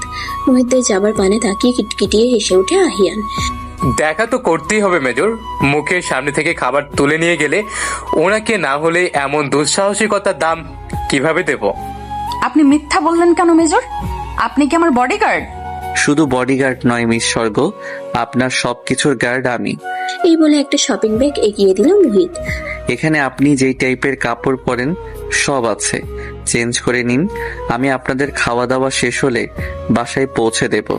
স্যার, এখান থেকে একটা মিটিংয়ে চলে যাবেন, ওনার সাথে আপনাদের দেখা হবে না। সো প্লিজ একটু হাড়ি করে সবকিছু করবেন। শপিং ব্যাগ হাতে নিয়ে ওয়াশরুমে দাঁড়িয়ে আছে স্বর্গ। এক অদ্ভুত ভালো লাগে ছেয়ে যাচ্ছে তনু মন। পড়াশোনার তাগিদে বহু ছেলে ফ্রেন্ডস ক্লাসমেটসদের সংস্পর্শে আসা হয়েছে, কিন্তু কখনো মনে এমন ভালো লাগার ফিল হয়নি। তবে কেন মেজর মোহিত কাছে এলে শরীর শিরশির করে, বুকে ধুকপুকুনি হয়। কি নাম এই অনুভূতির? নিমিষেই সকল ভাবনা বন্ধ করে ঝটপট পোশাক পাল্টে নিল স্বর্গ। ফ্লোরাল প্রিন্টের অফ হোয়াইট লং স্কার্ট সাথে ম্যাচিং শার্ট আর স্কার্ফ। চয়েস আছে বলতে হবে মেজরের। বলে মুচকি হাসলো স্বর্গ। মোহিত কপালে বারবার আঙ্গুল স্লাইড করছে। আহিয়ানকে সে ভুলতে পারছে না কোনোভাবেই। মোহিত খুব ভালো করে আহিয়ানকে চেনে। নিজের রূপের জালে টাকা পয়সা আভিজাত্যের লোভ দেখিয়ে ভালোবাসার নাটক করে মেয়েদের ফাঁসিয়ে বাইরে পাচার করে দেওয়াই তার কাজ। কিন্তু সমাজে তার বাবা আর তার মতো সম্মানিত ব্যক্তি দ্বিতীয়টি নেই। গোপন সূত্রে শুধু এসব খবর পাওয়াই গিয়েছে, কিন্তু শক্ত পোক্ত প্রমাণের অভাবে কেউ আহিয়ানের দিকে আঙ্গুল তুলতে পারেনি। তার বাবার নাম ডাকে প্রশাসন পর্যন্ত ভয়ে কাঁপে। তার সেখানে মোহিত সামান্য একজন মেজর হয়ে প্রমাণ ব্যতীত কিভাবে তাকে জব্দ করবে? এই নরঘাতক স্বর্গের মতো নিষ্পাপ একটি মেয়ের দিকে হাত বাড়িয়েছে। মোহিত কিভাবে সামাল দিবে সবকিছু? না, আর ভাবতে পারছে না মোহিত। অস্থির লাগছে। যেভাবেই হোক নাফিস মাহমুদকে সব জানাতে হবে, চুপ থাকা যাবে না। খুব বেশি কি দেরি হয়ে গেল মেজর? শখের ডাকে হুঁশ ফিরল মোহিতের। পিছন ফিরে নিজের পছন্দের মানুষের সাজসজ্জাহীন স্নিগ্ধ মুখ দেখে নিজের মনকে শান্ত করলো মোহিত। মনে মনে সৃষ্টিকর্তার কৃতজ্ঞতা প্রকাশ করলো এমন অপরূপ সৌন্দর্যের দর্শন করানোর জন্য। আপনাকে সদ্য প্রস্ফুটিত ভোরের শিশির মিশ্রিত বেলি ফুলের মতো লাগছে স্বর্গ। লজ্জায় মাথা নিচু করে দাঁত দিয়ে ঠোঁট কামড়ে ধরলো স্বর্গ। চলুন, দেরি হয়ে যাচ্ছে। বলে মোহিত সামনে পা বাড়ালো। কোয়ার্টারের গেটের সামনে দাঁড়িয়ে আছে মোহিতের জলপাই রঙা মিলিটারি জিপ। গেট কিপার খলিলকে আশেপাশে কোথাও দেখা যাচ্ছে না। এত রাতে দুজন মেয়ে মানুষকে গাড়িতে বসিয়ে অপেক্ষা করাতে রাগে মাথার শিরা ফেটে যাচ্ছে মোহিতের। সুখ বিয়ের ভ্যানু থেকেই মিলিটারি একাডেমিতে ফিরে গিয়েছে জরুরি দরকারে। বার 10 কল করার পর কোথা থেকে যেন খলিলের আগমন ঘটল। ইদানিং এই খলিলকে ব্যাপক সন্দেহ হয় মুহিতের। একটু নজরদারিতে রাখতে হবে ব্যাটাকে। তনুজা মাহমুদের সামনে কোনো সিন ক্রিয়েট করতে চাইল না মোহিত, তাই কোনো প্রশ্ন না করে গাড়ি স্টার্ট দিয়ে চলে গেল মেজর জেনারেলের বাংলোতে। তাদেরকে বাসায় নামিয়ে আবারও গাড়ি হাঁকালো মোহিত। গন্তব্য গোপন আস্তানা। কানে ব্লুটুথ ইয়ারপ্যাড লাগিয়ে নিল মোহিত। ডায়াল প্যাড থেকে কল করলো সৌম্যকে। হ্যালো ক্যাপ্টেন, কি খবর ওখানের? স্যার কেলানি খেয়েও কিছু বলছে না। ঠিক আছে, আধা ঘন্টার মধ্যে আসছি আমি, বলে লাইন কেটে দিল। শহর থেকে একটু দূরে পরিত্যক্ত একটি বিল্ডিং। দিনের বেলাতেও ভূতের ভয়ে এই গলি কেউ মারায় না। মানুষের ভ্রান্ত ধারণা এখানে ভূত প্রেত রয়েছে। যুদ্ধের সময় পাকিস্তানি বাহিনীর মানুষ নাকি সাধারণ মানুষকে এখানে ধরে ধরে এনে নৃশংসভাবে হত্যা করত। আশেপাশে মানুষ নাকি এখনো তাদের চিৎকার চেঁচামেচি করার আওয়াজ পায়।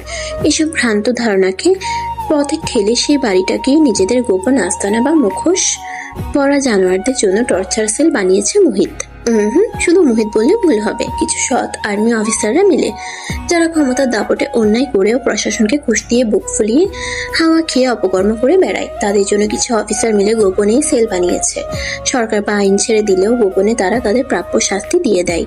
অজ্ঞাত এক ব্যক্তিকে চেয়ারে বসিয়ে শক্ত দড়ির সাহায্যে হাত পা মুড়ে বাঁধা হয়েছে, মুখে স্কচ টেপ। সৌম্য যে তাকে তথ্য বের করতে বেদম প্রহার করেছে তা তার দেহ জুড়ে প্রকাশিত। লোকটির সামনে হাঁটু মুড়ে বসল মোহিত। পানি দাও সৌম্য। সৌম্য স্টিলের একটি মগে করে পানি এনে মোহিতের হাতে দিল। মোহিত পানি নিয়ে সাথে সাথে ছুঁড়ে মারল অজ্ঞাত ব্যক্তির মুখে। লোকটি নড়ে উঠল এবং অল্প কিছুক্ষণের মধ্যেই হুঁশে ফিরল। এক টানে মুখের টেপ খুলে ফেলল মোহিত। সাথে সাথেই লোকটি ব্যথায় কোকিয়ে চিল্লিয়ে কান্না জুড়ে দিল। আমাকে ছেড়ে দিন স্যার, আমাকে ছেড়ে দিন, আমি কিচ্ছু করিনি, আমি কিচ্ছু জানি না। এখনো তো আমি তোকে কোনো প্রশ্নই করিনি, এতই তাড়া তোর? বলে হাত পায়ের দড়িগুলো চাকু দিয়ে কেটে দিল মোহিত। ধমকের সুরে মোহিত হুঙ্কার করল, উঠে দাঁড়া। লোকটি ভয়ে ভয়ে দাঁড়াতে নিলে পায়ের ব্যথায় ফ্লোরে থপ করে বসে পড়ে। কেমন ডোজ দিয়েছো ক্যাপ্টেন? দাঁড়াতেই পারছে না। সৌম্য কাচুমাচু করে বলল, হকি স্টিকটা ভেঙে গেছে স্যার। সৌম্যকে পিঠ চাপড়ে সাবাস জানালো মোহিত। এরপর চোখ গরম করে রক্ত চক্ষু নিয়ে দাঁত পিষিয়ে বলে উঠল, আমাকে কেন ফলো করেছিস সেদিন রাতে? আমি কিচ্ছু জানি না স্যার, আমাকে শুধু বলা হয়েছে আপনার ছবি দেখিয়ে ফলো করতে, আপনার প্রতিনিয়ত চলাফেরার আপডেট জানাতে, কিন্তু কে বা কারা আমি কিচ্ছু জানি না স্যার, আমি তাদের চেহারা দেখিনি। বলে হাঁটু মুড়ে মোহিতের পায়ের কাছে বসে কান্না জুড়ল লোকটি। ঘরে আমার অসুস্থ স্ত্রী যিনি আপনার ছবি দেখিয়েছে, সে বলেছে আমি আপনার তথ্য জোগাড় করে তাদের দিতে পারলে আমাকে অনেক টাকা দিবে। আমি টাকার লোভে এমন করেছি স্যার, আমাকে মারবেন না, আমাকে মারলে আমার স্ত্রী বিনা চিকিৎসায় মারা যাবে। লোকটির মুখে এসব আকুতি ভরা কথা শুনে মুকিতের অসহায় মায়াবী মুখটা মনে পড়ে গেল মোহিতের। মুকিত কি এভাবে আকুতি করেছিল? না, মোহিত আর কিছু মনে করতে চায় না। এসব ঘটনা মনে রেখে কতদিন আর এভাবে চিন্তা লাশ হয়ে বেঁচে থাকবে। পাশে থাকা ভাঙা একটি বেঞ্চে জোরসে লাথি মেরে সৌম্যকে ডেকে বলে, ওকে ছেড়ে দাও আর নজরদারিতে রাখো। আর তোকে কেন ছেড়ে দিলাম জানিস? তুই এখন আমার কাছে আলাদিনের দৈত্য। তোকে দিয়ে আমি আমার বাকি না হওয়া কাজ উদ্ধার করব। বলে ঝড়ের গতিতে ধপাধপ পা ফেলে বেরিয়ে আসে মোহিত। ক্যান্টিনে বসে লাঞ্চ সারছে পিউ আর স্বর্গ। কাটা চামচ দিয়ে চাউমিন পেঁচাতে পেঁচাতে পিউ স্বর্গকে জিজ্ঞেস করলো, ক্যাপ্টেন সৌম্যকে চিনিস? ওই যে লম্বা ফর্সা হ্যাংলা মেজরের বডিগার্ডটা। এভাবে বলিস না দোস্ত। তাহলে কিভাবে বলবো? আচ্ছা, যা ভালোভাবে বলছি, মেজর মোহিতের সাথে সারাক্ষণ চিপকে থাকে যেই ক্যাপ্টেন সে। পিউ মিনমিন করে বলে উঠল। স্বর্গ কৌতূহলী হয়ে জানতে চাই, ওই ক্যাপ্টেনের সাথে তোর কি কাজ? I think I am in love with him বলে মাথা নিচু করে ফেলল পিউ। সফট ড্রিঙ্কসটা কেবলই এক চুমুক দিয়েছে স্বর্গ। পিউ এর কথায় তার নাকে মুখে বিষমের উদ্রেক করলো। ষাট ষাট বলে পিউ স্বর্গের পিঠে হালকা চাপড় দিল। স্বর্গ নিজেকে স্বাভাবিক করে রিল্যাক্স হয়ে জিজ্ঞেস করলো, কবে থেকে? পিউ দাঁত কেলিয়ে বলল, যেদিন প্রথম তোর চেম্বারে দেখেছি সেদিন থেকে। তলে তলে এসব চলছে তাহলে? এই জন্যই সময় পেলেই সিএমএইচে আসা? ঠিক এই জন্য না, আবার এই জন্যও বলতে পারিস। আরেকটা কথা তোকে বলতে ভুলে গেছি বলে চাউমিন চিবুতে চিবুতে বলল প্রিয়। তুই কি জানিস মেজর মোহিতের মা যে ওই হসপিটালে দীর্ঘদিন ধরে ভর্তি? রিসেন্টলি ওনার হার্টে সার্জারি হয়েছে, আইসিইউতে আছে। যদিও কন্ডিশন ক্রিটিক্যাল, কিন্তু প্রফেসর বলেছে রিকভার করবে। তুই এত বড় খবর কিভাবে জানিস? অবাক হয়ে জিজ্ঞেস করলো স্বর্গ। আরো একটা কথা জানি, কিন্তু সত্যতা কতখানি সেটা বলতে পারবো না। কি কথা? চারপাশে সন্তর্পণের চোখ বুলিয়ে পিউ ফিসফিস করে বলে উঠল, মেজরের পুরো ফ্যামিলিকে কেউ খুন করে দিয়েছে। কথাটি শোনা মাত্র স্বর্গের হাতে থাকা কাঁটা চামচ ফ্লোরে পড়ে ঝনঝন শব্দে আলোড়ন সৃষ্টি করলো। চোখের কোণে জমা হলো জল। যিনি সারাক্ষণ এমন গম্ভীর হয়ে থাকেন, শক্ত মনের পুরুষ পড়ে থাকেন, যাকে দেখলেই মনে হয় অহংকারী একটা লোক, তার মনে এমন দগদগে ঘা। কারো উপরের আবরণ দেখে কি ভেতরের সত্তার খবর অনুধাবন করা যায়? স্বর্গ কাঁপা কাঁপা কণ্ঠে পিউকে জিজ্ঞেস করলো, মেজর মোহিতের মায়ের কেবিন নম্বর কত? পিউ উত্তর দিল, রুম নাম্বার 440। ঘড়িতে সময় রাত 10:25। বাহিরে বিদ্যুৎ চমকাচ্ছে, সেই সাথে জোরে শস্য শব্দে বাতাস প্রবাহিত হচ্ছে। আকাশ কালো মেঘে ঢেকে গেছে। একটু আগে যে চাঁদটা আলো ছড়াচ্ছিল, সেই চাঁদকে এখন এই মেঘগুলো গ্রাস করে ফেলেছে পুরো দমে। যে কোনো মুহূর্তেই ঝড় আসবে এমন অবস্থা। আজ দ্বিতীয়বারের মতো স্বর্গ নাফিস মাহমুদের স্টাডি রুমে এসে উপস্থিত হয়েছে। সাথে রয়েছে তনুজা মাহমুদ। দুপুরে পিউয়ের কথা শুনে মোহিত মায়ের কেবিন তল্লাশি চালাতে গিয়ে কাঙ্ক্ষিত রুমের সামনে দাঁড়িয়ে আছে স্বর্গ। দুপুরে পিউয়ের কথা শুনে মোহিতের মায়ের কেবিন তল্লাশি চালাতে গিয়ে কাঙ্ক্ষিত রুমের সামনে দাঁড়িয়ে আছে স্বর্গ।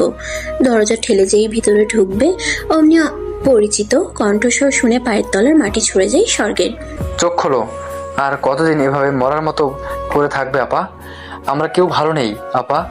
মোহিত উপরে শক্ত থাকলেও ভিতরে চুরমার হয়ে গেছে। সে তোমাকে আঁকড়ে ধরে কোনো মতো বেঁচে থাকতে চাইছে। তুমি যদি এমন করো, মোহিত কি করে বাঁচবে আপা?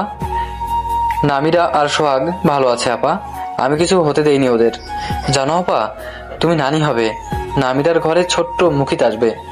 চোখ খুলো না আপা। হো আপা বলে কান্নায় ভেঙে পড়লেন নাফিস মাহমুদ।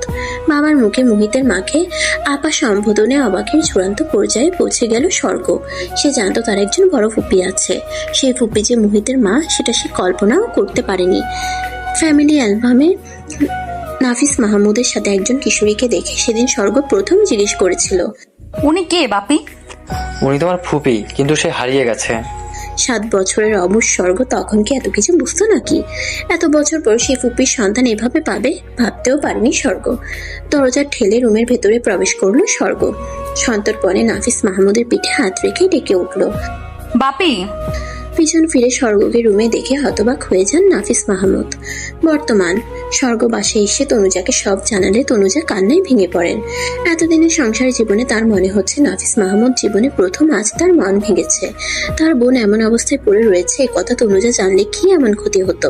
মোহিত তো বিভিন্ন সময় বিভিন্ন কাজে এই বাড়িতে অনেকবার এসেছে। তখন কেন বলেনি সে যে মোহিত তার আপন ভাগ্নে? আর মোহিত তো বলতে পারতো যে নাফিস তার মামা। মোহিত কেন সব চেপে গিয়েছে? শুধু বাসায়ই নয়, বাইরেও কেন মোহিত স্যার সম্বোধন করে, অপরিচিতের ন্যায় থাকে? প্রশ্নবিদ্ধ নয়নে নাফিস মাহমুদের দিকে তাকিয়ে আছে স্বর্গ এবং মিসেস তনুজা। দুঃখ ভারাক্রান্ত মন নিয়ে মাথা নিচু করে বসে আছেন নাফিস মাহমুদ। হঠাৎই মুখ তুলে স্বর্গ আর তনুজার পানে চাইলেন নাফিস মাহমুদ। পাশে থাকা কর্নার টেবিল থেকে পানির গ্লাস তুলে নিয়ে একদমে ঠক ঠক করে গিলে ফেললেন সবটুকু। এরপরে বলতে শুরু করলেন, আপা আর আমি গুনে গুনে 5 বছরের ছোট বড় ছিলাম। আপা ছিল আমাদের বংশের প্রথম কন্যা সন্তান। আপাকে আব্বা অনেক স্নেহ করতেন। আপাই যেন আব্বার জীবনের সকল আশা ভরসা ছিল। আমাদের গ্রামে সুন্দরী বলতে আপাই ছিলেন সবার শীর্ষে। আপাকে নিয়ে আব্বার অনেক স্বপ্ন ছিল। যেখানে পরিবারের ছেলেরা বেশি আদর পায়, সেখানে আপাকেই সবাই বেশি আদর করত। আপা ছিল হলুদ ফর্সা, এজন্য অবশ্যই এলাকার মহিলারা আপাকে হলুদ পাখি বলে ডাকত। আপা লেখাপড়াতেও ছিল অত্যন্ত মেধাবী। আব্বার স্বপ্ন আপা জীবনে অনেক বড় কিছু হবে। আব্বা আপাকে ঢাকায় পাঠালেন পড়াশোনার জন্য। আমিও ঢাকায় থাকতাম। আব্বা যখন ঢাকা বিশ্ববিদ্যালয়ে চান্স পেল, আব্বা সারা গ্রামে 7টা গরু জবাই দিয়ে লোক খাওয়ালেন। আমি ইন্টার পাস করে কমিশন অফিসার হিসেবে আবেদন করেছি কেবল। হঠাৎ চিঠি মারফত আব্বা আমাকে গ্রামে যেতে বললেন, আপাকেও বললেন। আর আমি আর আপা রাতের ট্রেন ধরে গ্রামে ফিরলাম। গিয়ে দেখি আব্বা তার বন্ধুর ছেলের সাথে আবার বিয়ের কথা বলছেন। ছেলের বিয়ের পর আবাকে বিদেশ নিয়ে চলে যাবে, ওখানেই তার ব্যবসা। ছেলে দেখতেও মাশাআল্লাহ, সবাই খুশি। কিন্তু আমি আপার দিকে তাকিয়ে দেখি আপার মুখ ফ্যাকাশে হয়ে গেছে। আমি রাতে সবাই ঘুমানোর পর আপার রুমে গেলাম। আপা শুয়ে পড়েছিস? আপার সারা শব্দ না পেয়ে রুমে ঢুকে দেখি বালিশে মুখ গুজে আপা কাঁদছে। কারণ জানতে চাইলে আপা যা বলে তা শুনে আমার মাথায় আকাশ ভেঙে পড়ে। কি বলছিস তুই এসব আপা? হ্যাঁ নাফিস, আমি পালিয়ে বিয়ে করে ফেলেছি। বাবা জানলে অনেক কষ্ট পাবে রে। বলেই কান্নায় ভেঙে পড়লেন আপা। আপা তার 3 বছরের সিনিয়র এক ছেলেকে বিয়ে করেছেন। আবার কান্নায় আমার কষ্ট হচ্ছিল, কিন্তু আব্বার মান সম্মান খোয়ানোর ভয়ে আমি সেই কষ্ট প্রকাশ করতে পারছিলাম না। যে ছেলেকে আপা বিয়ে করেছেন ছেলে প্রচুর মেধাবী ছিল, কিন্তু তখন সে ছিল বেকার। আপাই তাকে চাপ দিয়েছিল পালিয়ে বিয়ে করার। চাকরি পেলে তিনি যেন আব্বার কাছে আপাকে চায়, কিন্তু আব্বা এত দ্রুত আপাকে তার পছন্দের ছেলের সাথে বিয়ে দিতে চাইবে এটা আপা স্বপ্নেও ভাবেনি। আপা ভেবেছিল আপার কোনো আবদার আব্বা আজ পর্যন্ত ফেলেনি। আপা যাকে ভালোবাসে তার কথা যে কোনো ভাবে আব্বাকে বলে আপা রাজি করাতে পারবে। কিন্তু আবার সমস্ত ধারণাকে ভুল প্রমাণিত করে আব্বা রুমে প্রবেশ করে আপার উদ্দেশ্যে বলে উঠলেন, তোমার কাগজপত্র গুছিয়ে এ বাড়ি থেকে বেরিয়ে যাও তারিন। আব্বার আকস্মিক আগমনে আমি আপা দুজনেই চমকে উঠি, দিশাহীন হয়ে যাই। আপা আব্বার পায়ে ধরে অনেক ক্ষমা চেয়ে কাকতি মিনতি করে কাঁদলেন, কিন্তু আব্বার কঠিন ইস্পাতের মতো মন গলল না। আব্বা মাধুর্যহীন কণ্ঠে আরো বলেন, আমি আজ থেকে জানবো আমার মেয়ে মৃত। কোনোদিন এ বাড়ির ত্রিসীমানায় ঘেঁষতে পারবে না তুমি। আমার সকল স্থাবর অস্থাবর সম্পত্তি থেকে তুমি বঞ্চিত। আব্বাকে এমন কঠিন অবস্থায় আমরাও সেই দিনই প্রথম দেখেছিলাম। আম্মা গত হয়েছিলেন আব্বা যখন ক্লাস 9-এ পড়ে তখন। ক্যান্সার নামক ব্যাধি আম্মার সবকিছু গ্রাস করে ফেলেছিল। আপার পাশে দাঁড়ানোর মতো কেউ ছিল না সেই দিন। আব্বাকে বের হয়ে যেতে বলে আব্বা ঘরে খিল দিলেন। আমি ভোর রাতের দিকে আপাকে নিয়ে ঢাকায় রওনা দিলাম। আব্বাকে হলে পৌঁছে দিয়ে আবার বাড়ি ফিরলাম। আব্বার হাতে পায়ে ধরেও হলেও যেন আব্বাকে নরম করতে পারি। তুমি যদি তোমার বোনের হয়ে এখানে দালালি করতে এসে থাকো তাহলে তোমাকেও সবকিছু থেকে বঞ্চিত করা হবে। আব্বার হুমকিতে আমি ভয় পেয়ে গেলাম। চাকরি নেই, বয়সও কম, মাত্র 18। আব্বা সবকিছু থেকে সত্যি মুখ ফিরিয়ে নিলে কোথায় যাব? আর্মিতে চান্স পেলাম, সবকিছু ভালোই চলছিল। আপার সাথে আমার যোগাযোগ অব্যাহত ছিল, কিন্তু গ্রামে গেলে কথা বলতে পারতাম না। আমি যখন 2nd লেফটেন্যান্ট তখন আপা একদিন ক্যান্টনমেন্টে এলেন কিছু ফল আর মিষ্টি নিয়ে। সেদিন আমি আপাকে অনেক খুশি দেখেছিলাম। তুই মামা হতে চলেছিস, আর তোর দুলাভাই এখন একজন নির্বাহী ম্যাজিস্ট্রেট। কথাটা বলতেই আপা কেঁদে দিলেন, খুব কাঁদলেন। আমিও কাঁদতে লাগলাম। কাঁদলে মন হালকা হয়। আপাকে আশ্বস্ত করলাম যেভাবেই হোক আব্বাকে রাজি করাবো, যাতে আপাকে মেনে নেয়। শীতের শেষে 2 মাসের ছুটি নিয়ে গ্রামে গেলাম। গিয়ে ব্যাগপত্র রেখেই আব্বার পায়ে পড়ে গেলাম। আপনি নানা হবেন আব্বা, আব্বাকে ওই নিষ্পাপ বাচ্চার উচিলায় মাফ করে দেন। সেদিনও আব্বা আমাকে ভুল প্রমাণ করে উঠে গেলেন। খোঁজ নিয়ে জেনেছিলাম আব্বার বন্ধু আপাকে কেন্দ্র করে আব্বাকে অনেক অপমান আর নোংরা কথা শুনিয়েছিলেন। আমার নরম আব্বা এক নিমিষে পাথরে পরিণত হলো। আবার কোল আলো করে নামিরা এলো। নামিরা দেখতে ঠিক হুবহু আবার কার্বন কপি। আমি মনে আবার আশার আলো জ্বালালাম, এবার হয়তো আব্বা মানবে। আপাদুল্লা ভাই আর 1.5 মাসের ছোট নামিরাকে নিয়ে রওনা হলাম মিহিপুর গ্রামে। এবার আমি 100% নিশ্চিত আব্বা নামিরাকে দেখে ফেরাতে পারবে না। হাসি মুখে গাড়ি থেকে নেমে ভ্যানে করে বাড়ির উদ্দেশ্যে রওনা হলাম। বাড়ির কাছে আসতেই দেখি মানুষের জটলা। মনটা কুডাক ডেকে উঠল। অজানা ভয়ে কলিজায় মোচড় দিল। ছোট নামিরা হঠাৎই কেঁদে উঠল। কোনোভাবেই আবার সেই কান্না থামাতে পারছে না। জটলা ভেদ করে গিয়ে দেখি আব্বা ইহজগতের মায়া ত্যাগ করেছে। মোবাইলের বহু ব্যবহার না থাকায় কেউ আমাদের সাথে যোগাযোগ করতে পারেনি। আব্বা গত হবার খবরও দিতে পারেনি। বাড়িতে আব্বার দেখাশোনাকারী আলিম জানায় সকালে আব্বাকে নামাজের জন্য ডাকতে আসলে আব্বা সারা শব্দ না পেয়ে বাড়ির আরো মানুষের সহযোগিতায় আলিম দরজা ভেঙে আব্বাকে মৃত অবস্থায় উদ্ধার করে। সেদিন আপার কান্না দেখে কে? গ্রামের মানুষ আব্বাকে যা নয় তাই বলে অপমান করলেন। এমনকি আব্বার মৃত্যুর দায়ও আপার উপর চাপিয়ে দিলেন। সেদিন আপা নিজেকে ক্ষমা করতে পারলেন না। আব্বার দাফন কাজ শেষ হতেই সেই যে আপা ঢাকা ফিরলেন, আর কোনোদিন কোনো আত্মীয়ের সাথে যোগাযোগ কিংবা গ্রামে পর্যন্ত বেড়াতে এলেন না। তনুজাকে যখন বিয়ে করি খুব আশা নিয়ে আপাকে আনতে গেলাম। আপা খুশি হলেন আমার বিয়ের কথা শুনে, কিন্তু কোনোভাবেই এলেন না। আপা ততদিনে নিজেকে অপয়া খুনি হিসেবে বরণ করে নিয়েছিলেন। আবার কিছু গহনা আমাকে দিয়ে বললেন, এগুলো তোর বউয়ের জন্য আমার পক্ষ থেকে উপহার। মুহিত তখন আপার পেটে। সেদিন মন খারাপ করে চলে এলাম। মুকিত দুনিয়ায় এলো, আর আপা নিজেকে আস্তে করে আড়ালে নিয়ে গেল। আপা আর আমার সাথে বেশি যোগাযোগ করতেন না, মাঝে মাঝে সুখ স্বর্গের খবর নিতেন, কিন্তু দুলাভাইয়ের সাথে আমার সকল যোগাযোগ অব্যাহত ছিল। লোকটা খুবই সৎ আর ভালো মানুষ ছিলেন। একদিন আপা খুব খুশি আর উচ্ছ্বাসিত হয়ে ফোন করলেন যে মুহিত মিলিটারি একাডেমিতে চান্স পেয়েছে। সেদিন আপার খুশি দেখে তখন টুকটাক কথা বলা শুরু করলো আবার। ছেলে মেয়েদের সাফল্যে হয়তো আপা পূর্বের কষ্টগুলো একটু ভুলতে বসেছিলেন, কিন্তু তনুজার সাথে কথা বলতে বললেই আপা এটা সেটা বলে ফোন রেখে দিতেন আর বলতেন ওনার কথা কাউকে না বলতে। ওনার ইচ্ছে ছিল সবকিছু ঠিকঠাক থাকলে একদিন হুট করে আমার বাসায় এসে সবাইকে চমকে দিবেন। আপা একদিন হুট করেই ফোন করে বললেন, তোর দুলাভাই কেমন মনমরা হয়ে থাকে রে, তোর সাথে যেহেতু অনেক ফ্রি, জিজ্ঞেস করে দেখিস তো কি হয়েছে ওনার। সময় করে আপার বাড়িতে গেলাম। দুলাভাইকে চেপে ধরতেই দুলাভাই হু হু করে কেঁদে দিলেন। আমি হতবাক হয়ে গেলাম। দুলাভাই একজন শক্ত মনের মানুষ, উনি এভাবে কেন কাঁদবে? নাফিজ, আমার লাইফ হেল হয়ে যাচ্ছে ওই মোহাম্মদ খান আর আসলাম চৌধুরীর জন্য। সবিস্তারে ঘটনা জানতে চাইলে দুলাভাই যা বললেন তাতে পায়ের লোমকূপ পর্যন্ত দাঁড়িয়ে গেল। কেন এক অজ্ঞতা ব্যক্তির কল পেয়ে আমি আশরাফ চৌধুরীর পণ্যবাহী কার্গো রাস্তায় আটকাই। সাথে আরো পুলিশ অফিসারও ছিল। গাড়ির ড্রাইভার পুলিশের সামনে আমাকে বন্দুক তাক করেছে। পুলিশ সামরিকভাবে তাদের আটক করে। আমি গাড়ির তালা খুলে শুধু 22-23 বছরের কিশোরীকে অজ্ঞান অবস্থায় পাই। এই নিয়ে কিছু বলতে যাব, হঠাৎই ডিউটিরত অফিসারের ফোনে কল আসে। তার সাথে কি কথা হয়েছে আমি জানি না। জি স্যার বলে সে কল কেটে ড্রাইভারগুলোকে ছেড়ে দেয়। এমনি মেয়েগুলো পর্যন্ত উদ্ধারও করে না। আমি অনেক চেষ্টা করেছি, আদালতে কেস ফাইলও করেছি। সামনের মাসে কোর্টে যেতে হবে সাক্ষী দিতে। যেই পুলিশ অফিসার এখানে উপস্থিত ছিল তাকে এক রাতের ব্যবধানে অন্য থানা ট্রান্সফার করা হয়েছে। সেই সাক্ষী দিতেও আগ্রহী। আমাকে কেউ একজন দিনে রাতে ফোনের কেস না তুললে খুন করবে বলে হুমকি দিয়েই যাচ্ছে। এই অবস্থায় কি করতে পারি? আপনি চাইলে আমি হেল্প করব। আমার টিম মেম্বার নিয়ে তদন্ত করে অপরাধীকে শাস্তি দেব। আপনি ভয় পাবেন না দুলাভাই। দুলাভাইকে আশ্বস্ত করে সেদিন আপাকে কিছু না বলে বেরিয়ে এলাম। এক সপ্তাহ পর দুলাভাই জানালেন নামিরার বিয়ে, আংটি বদল হবে, আমাকে যেতে হবে। কিন্তু ওই দিন আর্মি হেডকোয়ার্টারে মিটিং থাকায় আমি যেতে পারিনি। দুলাভাই 2 দিন পর আবার আমাকে যেতে বললেন। গিয়ে দেখি মুহিত বাড়িতে। মুহিত নামিরা মুকিত শুরু থেকেই জানতো আমি তাদের মামা, কিন্তু তোমাদের চিনতো না, কারণ ওদের সাথে তোমাদের কখনো দেখাই হয়নি। শুধু জানতো ওদের ছোট মামাতো ভাই বোন আছে।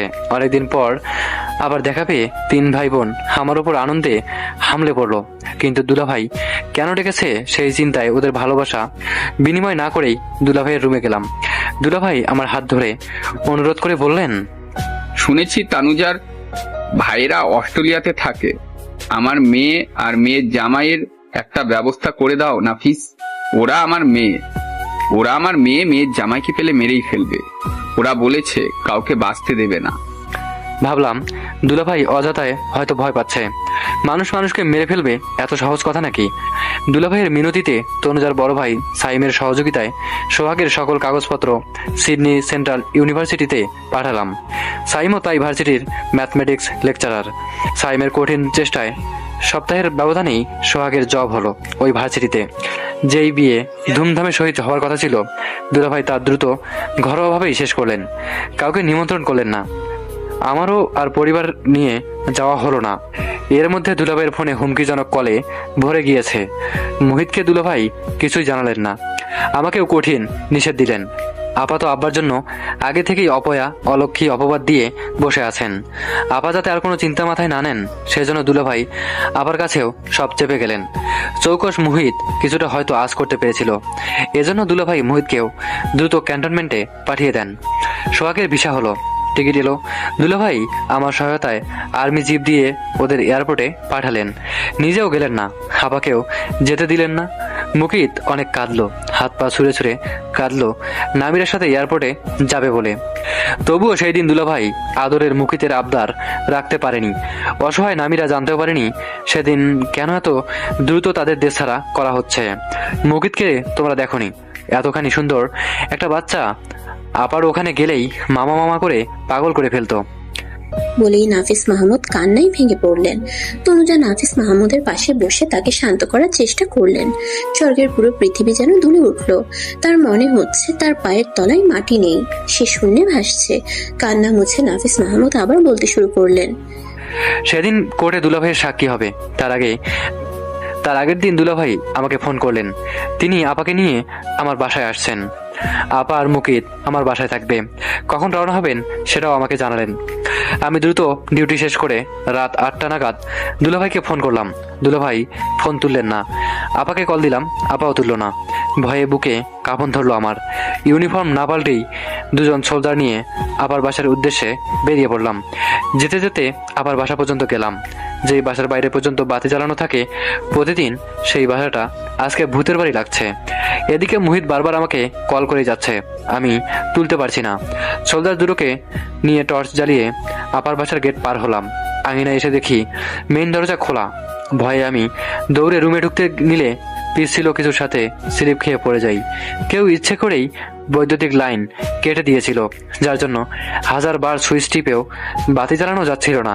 টর্চের আলো ফেলে আমি দেখি দুলাভাইকে কে যেন মনের ঝাল মিটিয়ে কুপিয়েছে।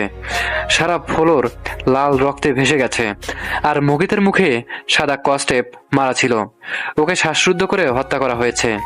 ধবধবে সাদা ফর্সা মুকিত কুচকুচে কালো হয়ে সোফার চিপায় বিলীন হয়ে পড়ে আছে। আমি এসব দেখে দিশেহারা হয়ে যখন আপাকে খুঁজি, আপাও কোথাও ছিলেন না। আমার মাথা কাজ করা বন্ধ করে দেয়। আমি পুলিশে কল দেই। 1.5 ঘন্টা পার হলেও পুলিশ আসে না। ততক্ষণে মুহিত আর্মি জিপ নিয়ে কুমিল্লা থেকে ঢাকা আসে। এসেই দৌড়ে রুমে আসে, আর মুকিত করে চিল্লিয়ে ওঠে। আমাকে দেখে কান্নায় ভেঙে পড়ে মুহিত। 2 ঘন্টা পর পুলিশ এসে বাসার কারেন্টের লাইন ঠিক করে। আপাকে আমরা বাথট্যাবের ভেতরে পাই। ঠান্ডা পানিতে হাত পা বেঁধে মুখে টেপ লাগিয়ে ডুবিয়ে রাখা হয়েছিল আপাকে। আপার শরীর ততক্ষণে ফ্যাকাশে বর্ণ ধারণ করেছে। আপাকে দ্রুত হাসপাতালে নিয়ে যাওয়া হয়। মুকিত আর দুলাভাইয়ের লাশ পুলিশ নিয়ে যায় পোস্টমর্টম করতে। মুহিতের কাছে জানতে পারি মুহিত আর মুকিত ভিডিও কলে কথা বলছিল। দুলাভাই আর মুকিত বসে আপার জন্য অপেক্ষা করছিল। আপা জীবনে প্রথম আমার বাসায় আসবে বলে মনের মতো করে রেডি হচ্ছিলেন। হঠাৎ কারেন্ট চলে যাওয়ায় লাইন কেটে যায়। মুহিত আবার অডিও কল করে সেটা মুকিত কেবলই রিসিভ করেছে। হ্যালো বলার আগেই কয়েকজন কালো কাপড় পরিহিত এবং চোখ মুখ ঢাকা আগন্তুক বাসায় প্রবেশ করে। বাসায় কেউ তাদের চেহারা দেখতে পায়নি। দুলাভাই চোখেতেই প্রশ্ন করে, কে ওখানে? ভরাট কণ্ঠে কেউ বিদঘুটে হাসতে হাসতে উত্তর দিল, পুরনো লেনদেন পরিশোধ করতে এলাম আদনান সাহেব। কত করে বললাম সাক্ষী দিলে প্রাণবায়ু বাঁচবে না, শুনলেন না তো? এবার তাহলে চড়া দাম চুকাও। বলেই এলো পাতারি কোপানো শুরু করে। মুকিত পাপা বলে চিল্লিয়ে কাঁদতে থাকে। মুহিত পুরোটাই ফোনে শুনেছে। মুহিত পাগলের মতো লাইনে থেকে শুধু প্রশ্ন করেই যাচ্ছে, মুকিত কি হয়েছে ওখানে? কে পাপাকে মারছে? ভাইয়া, পাপাকে কেউ মেরে ফেলছে, আমার ভয় লাগছে, বাঁচাও ভাইয়া, ভাইয়া, ভাইয়া, পাপা। এরপর মুকিতের গঙ্গানির আওয়াজ পাওয়া গিয়েছে, আর কোনো শব্দ পাওয়া যায়নি, আর লাইনটা কেটে গেছে। মুহিত বারবার ফোন করে লাইন বন্ধ পেয়েছে। মুহিত দ্রুত দৌড়ে তার ডিউটি অফিসারের কাছে সব ঘটনা খুলে বলে জিপ নিয়ে বেরিয়ে পড়ে। কিন্তু শেষ রক্ষা করতে পারেনি দুলাভাই আর মুকিতকে বাঁচাতে। এরপর আপাকে চিকিৎসা করে প্রাণে বাঁচানো গেলেও স্বাভাবিক জীবনে হার ফেরানো যায়নি। আপা হুঁশে ফিরলে শুধু মুকিত করে কেঁদে জ্ঞান হারিয়ে ফেলে। এভাবেই চলছে আপার 6 বছর ধরে জীবন যুদ্ধ আর মুহিতের কাঠিন্যতার ভান। যেই মুহিত আগে হাসি দুষ্টুমিতে হট্টগোল করে সারা বাড়ি মাতাতে, সেই মুহিত এখন সময়ের ব্যবধানে পরিস্থিতির চাপে হয়ে গেছে নিশ্চুপ, গম্ভীর, রাগী। মুহিতকে ঢাকা ট্রান্সফার করাতে আমার বহুত কাঠখড় পোহাতে হয়েছে। মুহিত দুলাভাইয়ের ডেইলি রাইটিং ডায়েরি এর সন্ধান পায়। সেখানে দুলাভাইয়ের হাতের লেখা ছিল, আমার পরিচিত বা রক্তের যাকে পাবে তাকে শেষ করে দেবে। সেই ভয় থেকে মুহিত সবকিছু চেপে গেছে। আর মুহিত চায় না ডিপার্টমেন্টে আমার দিকে আঙ্গুল তুলুক যে মামা মেজর জেনারেল বলে ভাগিনা সুযোগ লুটেছে। মুহিত যখন আমাকে মামা না বলে স্যার বলে আপনি বলে সম্বোধন করে, তখন এই বুকে কেমন চিনচিনে ব্যথা হয়। তনুজা, আমি তোমাকে বলে বোঝাতে পারবো না। কিছুক্ষণ আগেই ঝড়ের তাণ্ডব শেষ হয়েছে। চারপাশে ঝিঝি পোকা ঝিঝি শব্দের রব তুলেছে। পরিবেশ শান্ত স্নিগ্ধ, শুনশান চারপাশ, কারো কোনো আওয়াজ নেই। ঘুমিয়ে গেছে হয়তো পাক ফাঁকালিও, শুধু ঘুম নেই মুহিতের চোখে। জীবনের হিসেব কিছুতেই যেন মিলছে না। কি থেকে কি হয়ে গেল নিমিষেই। চোখ বন্ধ করলেই মুকিতের বড় বড় চোখে দুষ্টু দুষ্টু চাহনি, ভুবন ফোলানো হাসি, ছোট ছোট হাত পা ভাইয়া ভাইয়া করে ডেকে অস্থির করে ফেলা, সব এসে হানা দেয় আঁখি পল্লবে। সেদিন মুহিত কুমিল্লায় ফিরে যেতে চায়নি। আদনান সাহেবকে দেখে মুহিত বুঝে গেছিল কিছু একটা হয়েছে। এই জন্য মুহিত আংটি বদল শেষ হতেই আদনান ও আসিফের কাছে যায়। পাপা, কোনো কিছু না লুকিয়ে সত্যি করে বলো কি হয়েছে? তোমাকে এমন বিধ্বস্ত অসহায় কেন লাগছে? আদনান সাহেব মুহিতের পানে দৃষ্টি ফেলে বললেন, আমার রুমে এসো মুহিত, কথা আছে। মুহিত আদনান সাহেবকে অনুসরণ করে দোতলার দক্ষিণ পাশের রুমটাতে চলে যায়। সেই রুমে ব্যালকনি সাইজে বিশাল বড়, ব্যালকনির এক কোণে চেয়ার টেবিল পাতানো। মিসেস তারিন গাছ ফুল প্রিয় মানুষ, বিভিন্ন ইনডোর প্লান্ট আর ফুলের গাছ দিয়ে ব্যালকনি সজ্জিত করেছেন। পাশেই একটা ইজি চেয়ার পাতা। আদনান ওয়াসিফ এলোমেলো পায়ে হেঁটে ইজি চেয়ারে বসে মাথাটা এগিয়ে দিয়ে চোখ বন্ধ করলেন। বড় করে শ্বাস নিয়ে মুহিতের উদ্দেশ্যে বললেন, শোনো মুহিত, সবসময় মাথা রাখবে তুমি সৎ, সত্যবাদী, আদর্শ একজন নির্বাহিনী অফিসারের সন্তান। টাকার লোভ বা ক্ষমতার লোভ করে কখনো কোথাও দলিল করতে যাবে না। এসব কেন বলছো পাপা? বলছি অবশ্যই এর পেছনে কারণ আছে। তোমাকে এই সংসারের হাল ধরতে হবে মুহিত। আমার বর্তমানে তুমি হবে মুকিত, নামিরা আর তারিনের গার্জিয়ান। বাবা হিসেবে তোমাকে অনুরোধ নয়, অর্ডার দিচ্ছি আমি। আমার ছেলে মেয়ে আর তারিনকে কখনো কোনো দুঃখ দিতে পারবে না তুমি। তোমাকে হতে হবে শক্ত, ধৈর্যশীল, মনোবল হারালে চলবে না। কি বলছি তুমি বুঝতে পারছো? আদনান সাহেব চোখ খুলে হেলান ছেড়ে উঠে বসলেন। মুহিতের পানে দৃষ্টি দিয়ে আবার বলতে লাগলেন, আমার সমস্ত দায়িত্ব আমি তোমার উপর অর্পণ করলাম। কখনো দায়িত্বের অমর্যাদা করবে না। নামিনার বিয়ে শেষ হতেই কুমিল্লায় ফিরে যাবে তুমি। এখানে যাই হয়ে যাক না কেন এই বাসায় আসবে না।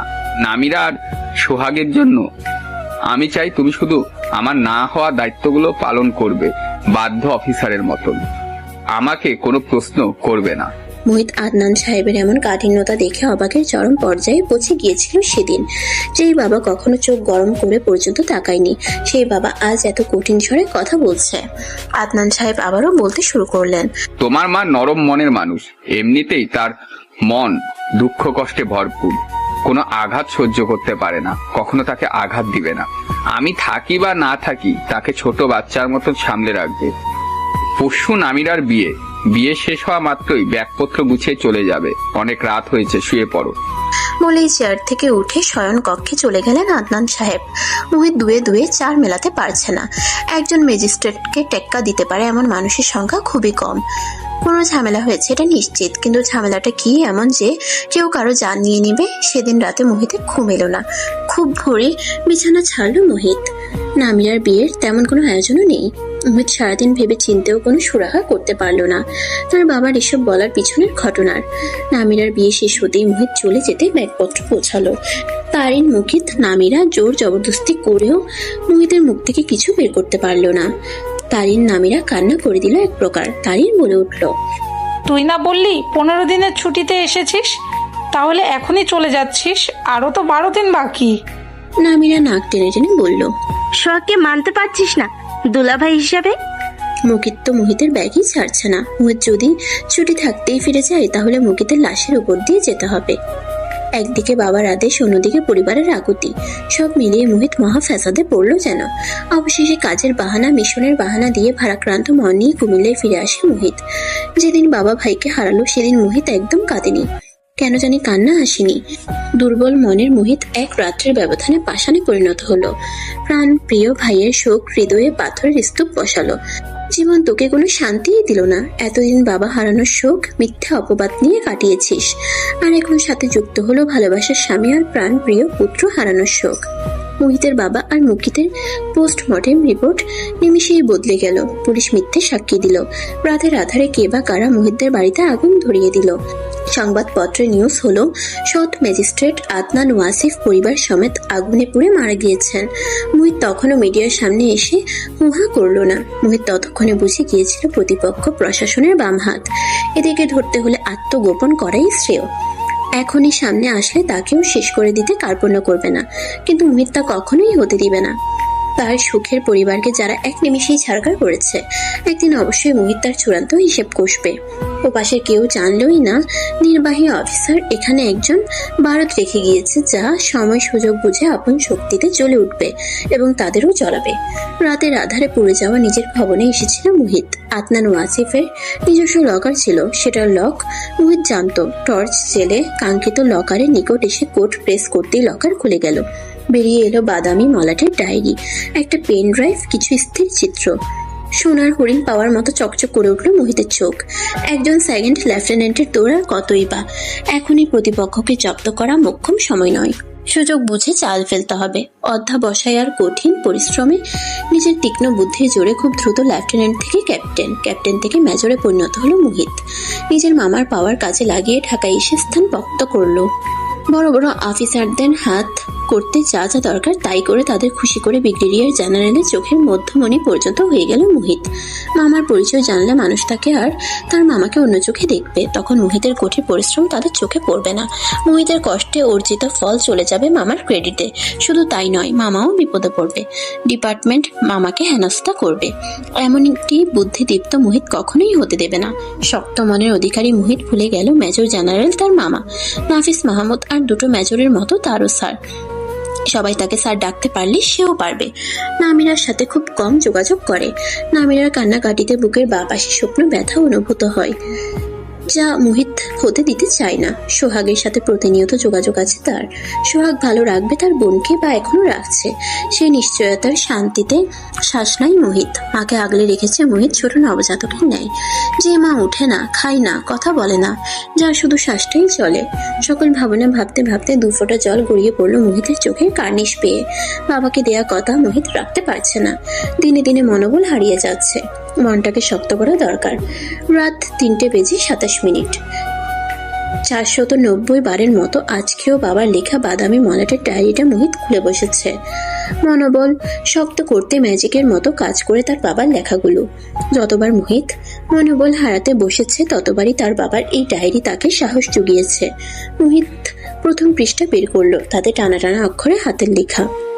আমার 24 বছরের চাকরি জীবনে আমি কখনো অসৎ উপায় অবলম্বন করিনি। কখনো আমি আমার পেশার উপর কলঙ্কের কালি লাগতে দেইনি। আমার সন্তানও কখনো আমার জন্য মানুষের সামনে মাথা নত করবে না।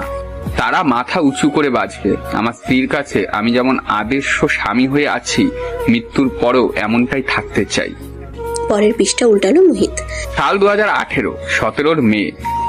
আমার আদরের পুত্র মোহিত সেকেন্ড লেফটেন্যান্ট হয়েছে। হেলে দেশের জন্য নিজেকে নিয়োজিত করেছে। এর থেকে সুখবর আর কি হতে পারে? আমি জানি মোহিত আমার সকল স্বপ্ন পূরণ করবে। আমার প্রাণপ্রিয় মোহিত, বাবার সকল দোয়া আর ভালোবাসা তোমার জন্য। জুন 3 ভেবেছিলাম নামিরাকে বিয়ে দিয়ে চিন্তামুক্ত হব, কিন্তু ভাগ্য সহায় হবে কি? আমি কুৎসিত কিছু লোকের খারাপ পরিকল্পনার মধ্যে ঢুকে গেছি। আমার জন্য তাদের গোপন তথ্য ফাঁস হবার উপক্রম হয়েছে। আমাকে হুমকি দেওয়া হয়েছে, আমাকে সহ আমার স্ত্রী সন্তানকে তারা পৃথিবী থেকে সরিয়ে দিবে। আমি যদি সাক্ষী না দিই তাহলে সবাই ভালোভাবে বেঁচে থাকবে, কিন্তু আমি একজন বাবা। যাদের এভাবে পাচার করে দেওয়া হচ্ছে তাদেরও পরিবার আছে, মা বাবা আছে। নামিরা মুকিতের জন্য আমার যেমন চিন্তা জান বেরিয়ে যায়, তাদেরও তেমনই হয়। আমাকে যদি আমার জন্য কোরবান দিতে হয় দিব, তবুও কোনো বাবা মায়ের বুক খালি হতে দেব না। জুন 7, মনের সাথে যুদ্ধ করে বহু ভেবেচিন্তে দেখলাম আমি কোনোভাবে আমার চরিত্রে দাগ লাগতে পারবো না। আমি নিজের জীবন বিসর্জন দেব সেই ভাবনাই ভেবে ফেলেছি। কাল আমার আদরের একমাত্র মেয়ে নামিরা মেহজাবিনের বিয়ে। আমার অনেক আনন্দিত হবার কথা, কিন্তু আমার ভয় হচ্ছে আমার স্ত্রী সন্তানকে শেষ রক্ষা করতে পারবো তো। জুন 15। মোহিত আমাকে কথা দিয়েছিল ও সব সামলে নিবে। মোহিতের প্রতি আমার আস্থা শতভাগ। মোহিতকে পেরোতেই হবে। আমি কখনো কারো উপর অবিচার জুলুম করিনি। আল্লাহ আমার সন্তানদের জন্য যথেষ্ট। তিনি অবশ্যই আমার স্ত্রী সন্তানকে রক্ষা করবেন। মোহিত, তুমি যদি কখনো এই ডায়েরি পাও, ভেবে নেবে বাবার পক্ষ থেকে তোমার মনোবল বৃদ্ধির মেডিসিন এটা। পাপার সকল দোয়া আর গভীর হৃদয়ের ভালোবাসা তোমার জন্য। তোমাকে নিয়ে আমার অনেক স্বপ্ন ছিল, হয়তো কিছুই পূরণ হবে না। যখন তুমি এই লেখাগুলো পড়ছো, পাপা হয়তো তখন তোমার থেকে অনেক দূরে। তোমার জন্য আমার না হওয়া কিছু কাজ ফেলে যাচ্ছি। যদি বড় কোনো অফিসার হও তাহলে বদলা নিও, আর যদি ভীতু কাপুরুষ হও তবে জেনে নেবে তোমার বাবাকে কেউ সত্যতার জন্য খুন করেছে। নিজেকে এভাবে গড়ে তুলবে মোহিত, যেভাবে গড়লে পাপার মৃত্যুর প্রতিশোধ নিতে পারবে। কখনো অন্যের নৌকায় পা দিয়ে চলার চেষ্টা করো না। কোনো সাহায্যের প্রয়োজন পড়লে তোমার মামা নাফিজের কাছে চাইবে। নাফিজ আমাকে কথা দিয়েছে তোমাদের দেখে রাখবে, কিন্তু অনুরোধ থাকবে কারো কাছ থেকে সাহায্য নিতে গিয়ে তাকেই আবার বিপদে ফেলো না। তোমাকে অনেক বড় হতে হবে মোহিত, বড় অফিসার হতে হবে। দেশের জন্য, দেশের মানুষের জন্য কাজ করবে। নিজের শ্রম আর মেধা খাটিয়ে সবসময় সবকিছু অর্জন করবে। সততার পুরস্কার কত বড় হয় জানো তো মোহিত? নরম মনের মানুষগুলো এই দুনিয়ায় সবচেয়ে বেশি কষ্ট পায়। যাকে মানুষ নরম পায় তার পিছনেই লেগে থাকে। একটা কথা জানো তো, শক্তের ভক্ত নরমের জম। এমন ভাবে বিকশিত করবে নিজেকে যেন ভক্তিটাই তোমার ঝোলাতে ওঠে, আর অন্যের জন্য নিজের জমে পরিণত হও। পাপা অনেক কথা বলে ফেলেছে, হাতে সময় খুবই কম, কিছু দায়িত্ব আছে, এগুলো কমপ্লিট করতে হবে। আমার আদর্শে বেঁচে থাকো মোহিত। শুধু মনের আফসোস তোমাদের পুরোপুরি গুছিয়ে দিতে পারলাম না।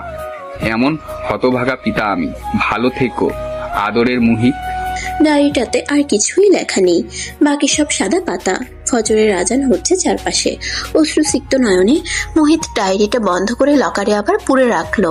হাত মুখ ধুয়ে উজু করে মোহিত নামাজে দাঁড়ালো। তনুজা সকাল সকাল সব কাজ রেডি করছে দ্রুত। আজ সে নিজেই যাবে মোহিতের মাকে এ বাড়িতে আনতে। প্রফেসর ফোন করে জানিয়েছেন মিসেস তান্নির জ্ঞান ফিরেছে। ওনাকে একা একা রাখার চাইতে বেশি মানুষের মধ্যে হাসি খুশি রাখলে ওনার জন্য ভালো হবে। স্বর্গকে নিয়ে মিসেস তনুজা বেরিয়ে গেলেন নাফিস মাহমুদের বাংলো থেকে। স্বর্গ আর তার মা দাঁড়িয়ে আছে কাঙ্ক্ষিত কেবিনের দরজার সামনে। দরজা ঠেলে ভেতরে ঢুকে মোহিতকে দেখা গেল মায়ের সাথে টুকটাক কথা বলছে আর হাসছে। মোহিতকে হাসলে এত সুন্দর লাগে ভেবেই স্বর্গের মনে আনন্দের সৃষ্টি হলো। এই তো মোহিত আজকে মন থেকে হাসছে। হঠাৎ তনুজাকে দেখে দাঁড়িয়ে যায় মোহিত, সালাম দিয়ে প্রশ্ন করে, ম্যাডাম আপনি এখানে? তনুজা হু হু করে আঁচলে মুখ গুজে কেঁদে উঠল। থাপড়িয়ে গালের ছাল তুলে ফেলবো ফাজিল ছেলে। আমি তোর ম্যাডাম নই, আমি তোর মামি।